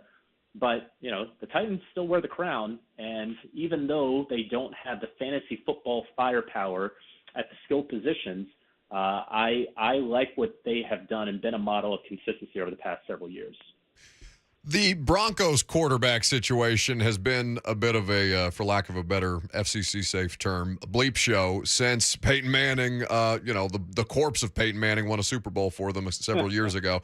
Russell Wilson getting a 5-year deal that's going to keep him in Denver for 7 total seasons. It still did kind of surprise me, Jonathan, only because my mental picture of Russell Wilson and what he has been in the last couple of years seems to be drastically different from a lot of people who seem to like Russell Wilson way more than I do. Am I off base about what he is right now as a player? Maybe a little bit. I mean, Russell today is not the Russell who was scrambling around laterally like he was in 2013 and 2014. He's certainly not the guy who's going to take off north-south like he was as recently as 3 or 4 years ago. There's also, we talk about bad taste in people's mouths, right? There's also remembering the Russell Wilson from the second half of last year when he rushed himself back from that finger injury. That I'd like to think that Russell from the previous 9.5 years, that the Denver Broncos are getting that guy, not the guy from the last 2 months of the season. So when you put all of that together, I think the Denver Broncos, first of all, you trade for him and you give up 2 1s and 2 2s, and the players that they gave up, obviously he's going to get a deal. And obviously you're going to pay him near the top of the market early on. But as you well know, as your smart listeners very well know, the NFL contracts today are really, especially at quarterback, it's 3 years and then we'll see. Yeah. And so, we can talk about 7 years and he might be there until he's 40. If he outperforms this contract and brings him 2 Lombardis in the next 3 years, he's getting a new deal no matter what. So, I see the 7 years and I say, okay, let's just call this a 3 or 4 year deal and then we'll see. Then why is it such a holdup for Lamar? Because this has been one of the biggest fascinations, just basically the way that he's gone about not just his contract negotiation without an agent, but he went through the draft process the same way. He clearly trusts the people around him, and they've done well by him so far, it would seem.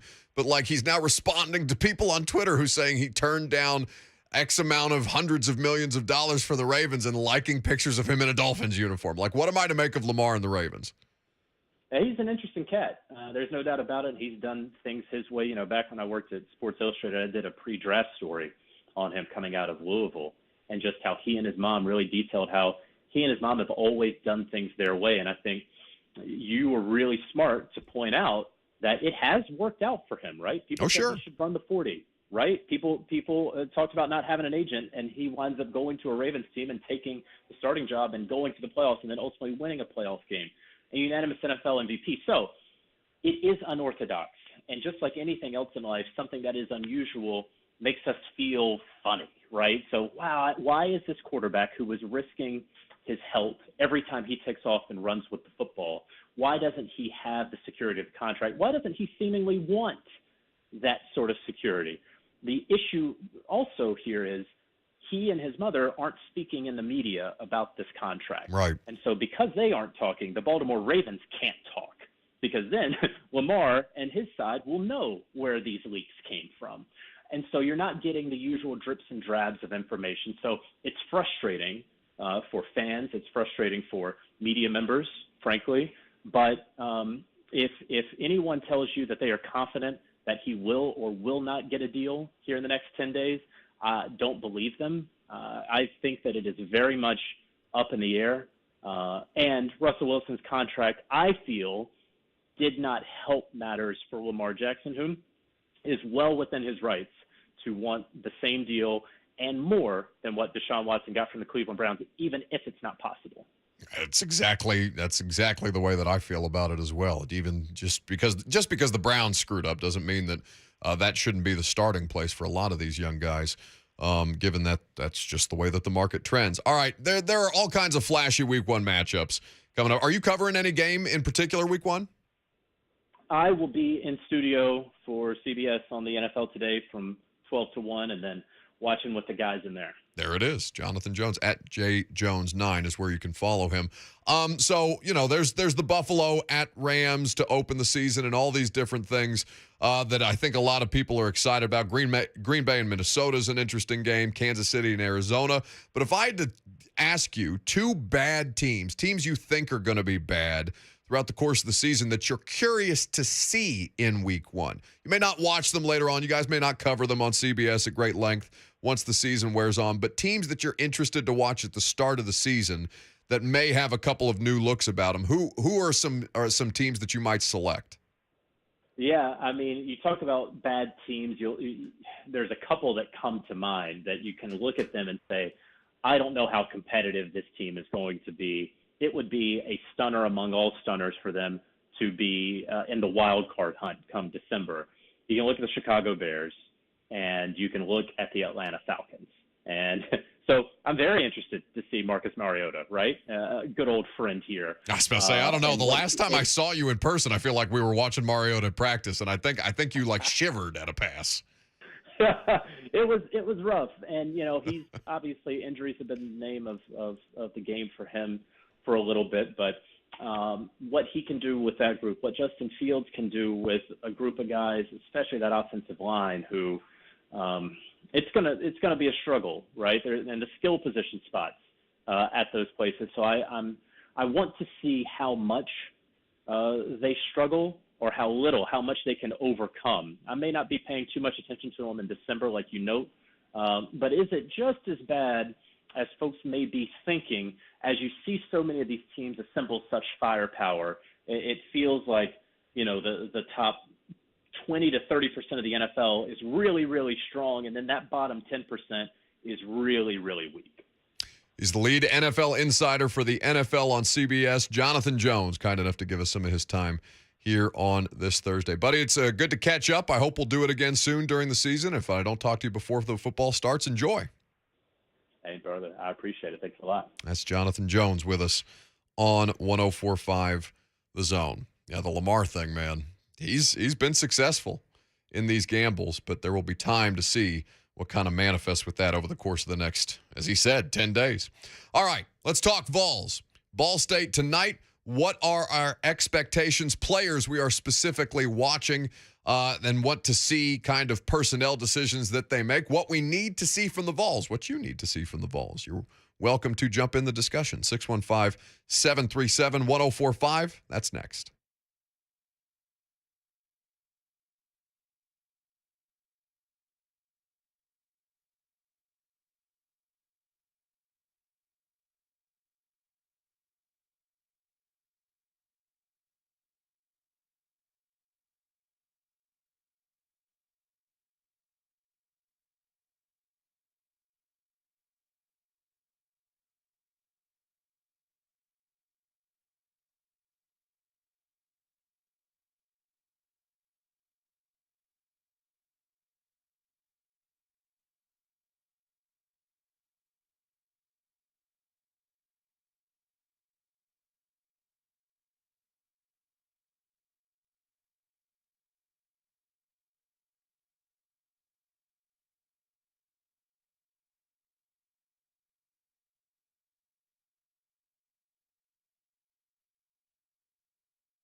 The Buck Rising Show is powered by Spring Hill Heating and Cooling. Visit springhillac.com. Look at you. You're glowing. Welcome back on this game day for the Tennessee Volunteers. Kickoff tonight, 6 p.m. Vol Network coverage. We've got you right here on 104.5 The Zone. In fact, I think 3HL is getting it started at 4, yeah? That's right. Vol Network coverage starts at 4. God, what is Slay going to be like today? It just sounds exhausting. Unhinged. wasn't he in Knoxville for something? I saw he called in from Knoxville to 3HL yesterday. He was in Knoxville yesterday. Hunk did not know why. Oh, Hunk didn't know that he was going to Knoxville? No, he knew he was going. He just couldn't remember the reason. It was something important. Well, of great importance tonight is, of course, this game and several things that I want to see from the University of Tennessee. Be curious to know what you would like to see from your football team, understanding that the level of competition is not going to be anything that they should struggle with. The final score, what's the line at right now? Did you find it at 35.5? That is what I found it at. Oh, my God. It went up a couple of points. All right, so does Tennessee cover? I cannot, in good conscience, put down money on a team favored by 35.5. I cannot. It's very hard to do, but it's feasible, right? Is a 52-10 final not extremely feasible tonight against Ball State? Yeah, I guess. It should be. It should be. So let's just take it on face value. Tennessee 55-10. Is that your prediction? You predicting 52-10? No. Score prediction radio? We're not doing that. I don't do score predictions. Oh, okay, very good. Oh, you're above it. I see. You snob. Everybody else is getting their magnet Tennessee state-shaped volunteer orange fridge sticker, and they're marking off, all right, win, loss, win, loss, win, loss. But no, Lucas Panzica is above this. He cannot deign to sink to the depths that a score prediction or a record prediction would require. Yes. Liam Neeson, does the University of Tennessee cover the 35.5 tonight? Yes. Okay. Back-to-back yeses. A rare appearance from Liam. We need, I don't know the context for the yes audio, just that you found it somewhere in the depths of the internet to go along with the Liam Neeson. Yeah, I had to dig it out. Advocating for equal pay for female actors and then saying, no, I wouldn't take a pay cut to make sure that they can have equal pay. No. Yeah, that's the better one. Not in terms of, the context of equal pay, but you understand. So, what do we need to see from the University of Tennessee tonight? I'm curious. I know what they're going to look like, frontline starters. I know largely what the defense is going to be under Tim Banks.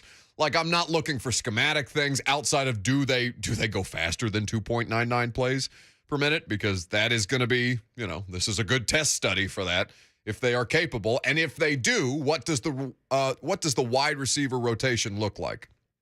Because you did hear Adam Sparks say he believes maybe not necessarily tonight or, week 2 against Pittsburgh, but he expects Brew McCoy to be one of the starting wide receivers for this Volunteers football team. Whereas I was looking at somebody like, Walker Merrill and thinking, okay, he's listed as a co-starter. He's got a very, very small sample size of production as a freshman in this system. But is this a player who has been as promising as the reporting around him would indicate? Somebody, sorry, I had to cough. Somebody like Walker Merrill, to me, is a more interesting case study than what Cedric Tillman and Hendon Hook are going to look like tonight. You know what I'm saying? That's how I'm running the Ball State prism through. Those are the kind of players that I'm going to be keeping an eye on. Young dudes, second-year guys who are looking to make contributions and who have the ability to do so. And, I don't know that the offense is necessarily going to make another Cedric Tillman where you got a guy coming in 8 receptions in his career and all of a sudden he's one of the most dominant wide receivers in the SEC. It just doesn't happen that way. Cedric Tillman is going to see more looks, but does that create other opportunities? Maybe not to that degree, but for another player, Brew McCoy, Walker Merrill, Squirrel White, whomever gets out there as a part of this rotation, does it create opportunities for a more balanced passing attack that way? Squirrel White. People want to see Squirrel White in action. That's because his name. His name and what he's done in training camp. you're not wrong, but he is the freshman in my mind that most fans will have their eyes on. Like for me, it's the Joshua Josephs and James Pierces of that pass rushing core. See, okay, what do you got? What do you have in these guys? But I think Squirrel White, is one that people's eyes will just be immediately gravitating to when the offense takes the field. Now, I'll say this, we can pick through, and preview this game about, okay, we're like trying to identify spots, like where can we learn something tonight, right? Like I feel like that's what we've been doing. Most people don't want to really learn anything tonight. They just want to see him put on a show. Just want to watch them kick Ball State's ass. That's all they want. They just want a bleep ton of points. They want 50 points. They want 60 points. They want to see them score on every drive. Don't teach me anything. Just win. Yeah, because we sit here and we have these conversations about, okay, where do we need to watch to learn something? Okay, tonight? well, we're doing sports talk radio. Listen, I think pregame, and I'll say this on the front end, and I don't know if this shoots us in the foot for the rest of the day or whatever, but I believe pregame radio to be the most fundamentally useless thing. Pregame coverage, these studio shows, like I believe these things to be fundamentally useless at their core because none of us know what the hell is going to happen in these games. Outside of like, okay, you can talk about trends once games start and you have a sample size. Like, I don't know what the hell the Titans are going to be until October. I just no clue. So how would you prefer to do the pregame radio today, bud? Because it seems like this isn't doing it for you. Okay, I'll say this. No. What? Say what? You know what I'm very weirdly interested in watching tonight? No, it's too late. You've already in the same way that you dismissed record predictions and score predictions, you're now dismissing the entire genesis of what you're now trying to pump out there. Here's what I'm very weirdly interested in tonight. Great. Joe Milton. I want to watch Joe tonight. You want to watch Joe Milton tonight? Yeah, I want to see what Joe Milton, 1 year removed from that opener against Bowling Green last year, looks like. And for that to happen, obviously, Tennessee would have to have a substantial lead in the second half, which is what we all expect. But I want to see Joe Milton's footwork in the pocket, his accuracy, his timing, his comfortability in the offense in year 2 of this system, because it is notable that Joe Milton is still on this football team and that Joe Milton might be locked into a quarterback battle a year from now with a guy named Nico Iamaleava. What the hell does it say on my call screener right now? What is that? It's a typo from Jackson. It looks like Volsex. That is what he wrote. What? Vols expectation. Oh. Spaces are important. Spaces are important. Yeah, that is what he wrote. Excellent work by you, Jackson. Welcome to the 104.5 The Zone family. It's Volsex on my call screener. By the way, if you have attended a Blue Jays game here recently, apparently that's a thing. So, look to the upper levels if you're getting bored in the fourth quarter, I guess. Probably happened in Neyland before. Oh, for sure. It's going to happen tonight in probably several instances. Head on a swivel out there. Now, your point about Joe Milton is a good one. I hate to give you credit for that after ripping you for dismissing this concept entirely, but Milton is a good one. I'm not dismissing the concept. I'm just saying. You literally dismissed it. Overall, that is, most people just want to see a show. Well, Stoney Keeley, speaking of seeing a show, says, hell yeah, let's talk Volsex. Just make sure we get tested afterwards. Good. I'm glad this is the way that we're doing. This is, but I would prefer to do pregame coverage this way than the other way. Rick in Hendersonville is next. Hello, Rick. Hey, guys. What I want to see tonight, and don't take this the wrong way, I want to see a blowout. I want to see them continue this speed for a full 4 quarters. I hope they keep the starters in, not to run the score up, not because I got Tennessee giving up 35, but I just want to see that they can sustain this kind of speed. No, it's an interesting premise. Now, I don't necessarily know, they're not necessarily going to be able to let their foot off the gas in any way, shape, or form against Pitt, even though Pitt has many, many questions, I think, at this point. We'll learn a lot about Pitt tonight.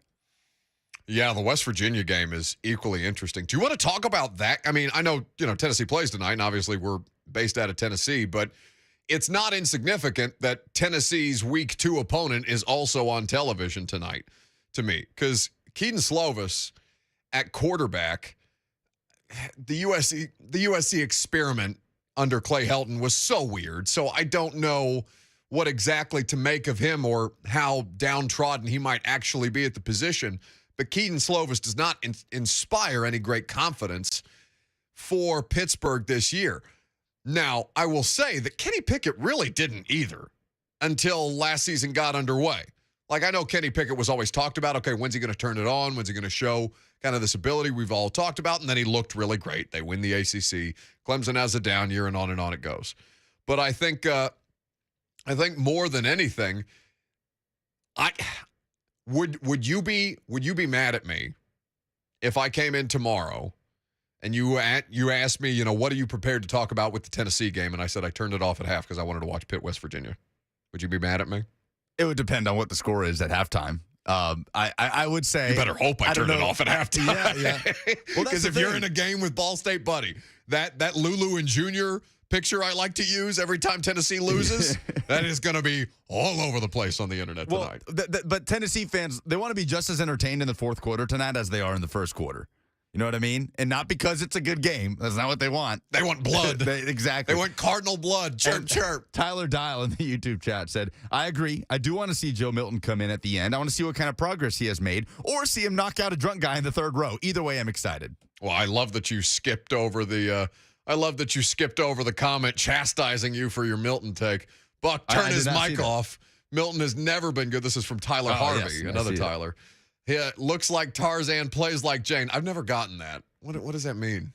I don't know, passes the eye test but isn't good, I guess, is the elementary way of trying to say that. He's never had an impressive season, even in high school. There will not be a quarterback battle. Tyler, listen. Your job is to listen. Nobody is saying that Joe Milton is going to be in a quarterback battle with Hendon Hooker. Now, do you want to do the thing? You get mad at me when I do that, and when I tell people that their one job is to listen to the radio show. This person is taking you out of context. I'm not going to rip them for you. You want to do it? I'm not going to use those words. Coward. But no, yeah, Joe Milton's not in a quarterback battle. I'm interested to see how Joe Milton has developed over the last 365 days. Sue me. Where do you think the bigger score difference is? But what Vandy did to Hawaii last week or what Tennessee does to Ball State tonight? The bigger difference? Like scored. So it was 63. Was it 63 to 10? Yeah. 63 to 10, Vandy versus Hawaii. Do you think there is a bigger margin of victory for Tennessee over Ball State? Nah, it's hard to predict a bigger margin of victory than 53. It's hard to predict that Vandy was going to score 63. Oh yeah, absolutely. No, that's tough to predict. I bet Hawaii would lose to Ball State too. Hawaii is really, really, really, really bad. See, there you go again, trying to undercut Vandy. I'm not undercutting this anti-Vandy bias by you. It's How many gone too times far. do we have to do this? Every time. Every time. Vanderbilt was excellent last weekend.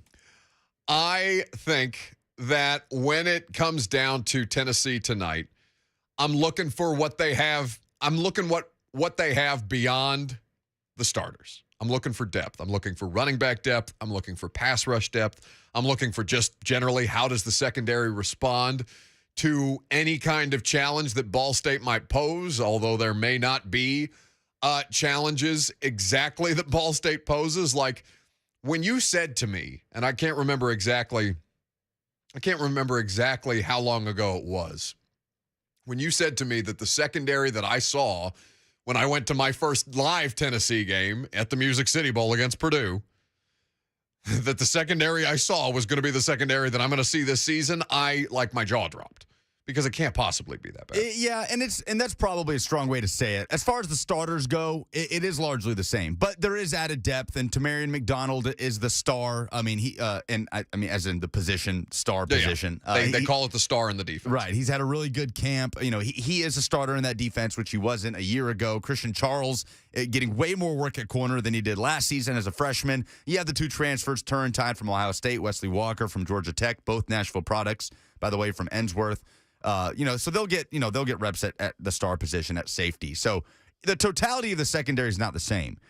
But at the highest level, as far as the starters go, it just doesn't give you optimism based on what you saw in the Music City Bowl. No. I mean, well, I read you the stats about Burrell last year, what kind of completion percentage he was giving up to opposing quarterbacks when he did play. He is, like Lucas said, returning the most snaps of any of their corners right now. So by nature of just pure experience, he has to be one of the better options.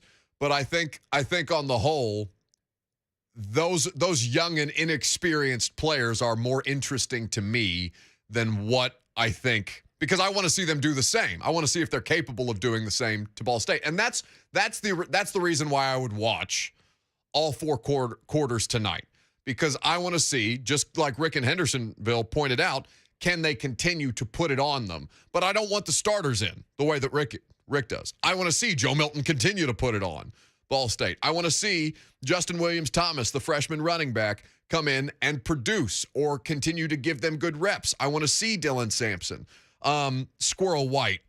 Defensively, Damian Bailey is somebody who is interesting, who you want to see a Dominic Bailey. I'm sorry, Damian Bailey. Who is Damian Bailey? I'm gonna Google it because I'm curious. There's you got to be thinking of someone. There's I don't know what I did there. Dominic Bailey. Either way, the defensive end. Those are the players that I'm vastly more paying attention to, because I want to see if they have the strength depth-wise to sustain, not just against a team like Ball State, but can they do it against Pitt? Who's Damian Bailey? An Indiana basketball player in the mid-'90s. No, that's Damon Bailey. Oh, yeah, that's Damon. My bad.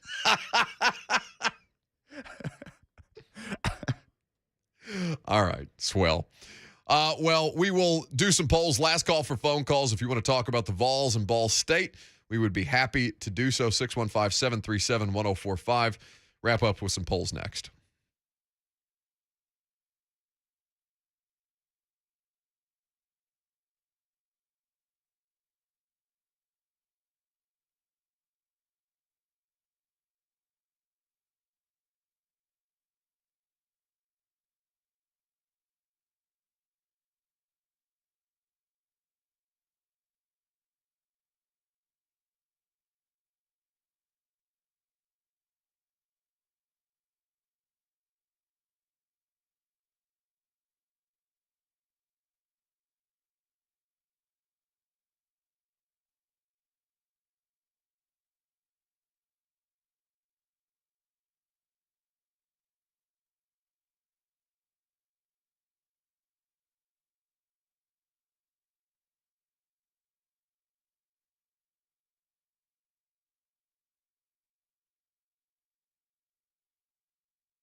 Wrapping up on a Thursday. We'll see what happens with Tennessee and Ball State tonight. Of course, full reaction across the station tomorrow on 104.5 The Zone. We know what the situation. I know we're going to have Coach Mack, so there'll be X's and O's talk about Tennessee tomorrow regardless, but what is the status of our buddy Jonathan Crompton, the former Vols quarterback? Pending. Okay, good. We'll keep you updated on if Cromp's on the show tomorrow or not. It's always good to catch up with him. We'll have him across the course of the season for sure. All right, give me the breaking news sound that I hate. Breaking sports news on 104.5 The Zone. A blow to Baltimore from Adam Schefter. The Ravens mascot, Poe, suffered a season-ending knee injury during Saturday's preseason game versus Washington, sources tell ESPN. Poe will be placed on injured reserve, and the team is expected to hold tryouts to find a new mascot while Poe rehabs. Get well, Poe. I hope our friend Robert Walsh is listening and almost had a panic attack when you said that. Noted Baltimore fan Robert Walsh. Why is he a Ravens fan? It's so bizarre. I mean, I'm not sure. I guess geographics don't really matter in the NFL as much as they do in college. But like somebody from the Triad in North Carolina, it does not scream to me, Ray Lewis. What's the dance? What's the dance called? I can't remember. I don't know what the Ray Lewis dance is called. There's a name. Somebody's going to start screaming it at us on the phone lines or sending it to the YouTube chat. What'd you think I had actual NFL news when I told you give me the laser light show? I wasn't sure because you were scoffing at Schefter's tweet. It's such a dumb tweet, but it makes me laugh. And then he tweeted out a picture of the mascot on the golf cart being carted off the field after playing football with the flag football players. Anyway, Nashville SC last night. Lucas was at the game. I'm going on Saturday. I'm hype. I haven't been in a while. I watched throughout the course of primetime while I did it, and then after the fact. Hani Mukhtar is just unbelievable. Unbelievable by any stretch of the imagination. Walker Zimmerman is, of course, a good player. It's not that everybody else on the roster is a bum, but they exist in the public space because of Hani in ways that I don't think you can assign to any, in ways of importance that I almost think you can't assign to another athlete on a local team at this point. I think Derrick Henry is critical to the Tennessee Titans. I also saw the Tennessee Titans basically replace Derrick Henry with two dudes off the street last year. What was the Grizzlies' record without Ja in the regular season last year? It was pretty good. Pretty good. They lost 2 games. He missed a lot of games. Yeah, well, that also, there's a couple of different reasons for that, but Ja is, of course, important. Derrick Henry is important, but they don't do anything if Hani's not on. And he's just so much fun to watch, even as I'm a soccer idiot. I don't understand the nuances of the game. Do you have somebody call in about the Ray Lewis dance? No. It was a comment on Poe. Oh, okay, very good. I find myself watching him as much as I watch anything else around me. I'm not tracking the ball when I watch a Nashville SC game. I'm just looking to see where Hani is. He is the class of MLS right now. I mean, he truly is. He's the second leading scorer in the league with 19 goals. One back of Driussi of Austin FC, who will be in town on Saturday. Big game against a team at the top or second in the Western Conference. But most combined goals and assists in the league by a large margin. He's one of the few players in MLS to go 15 goals and double-digit assists back-to-back seasons. Not many players have done that in MLS history. It really is amazing. I mean, he has had a phenomenal season, and he has been really, really fun to watch. Nobody lifts their team in pro sports in the state of Tennessee like Hani Mukhtar, and it's just not close. There's not an argument you can give me. You mentioned John Morant and Derrick Henry. You have the sample size of what those teams accomplished without their superstars. You give me whoever you want on the Preds, it's not close. Yeah, I don't even know who that would be for the Preds right now. Would it be Yussi?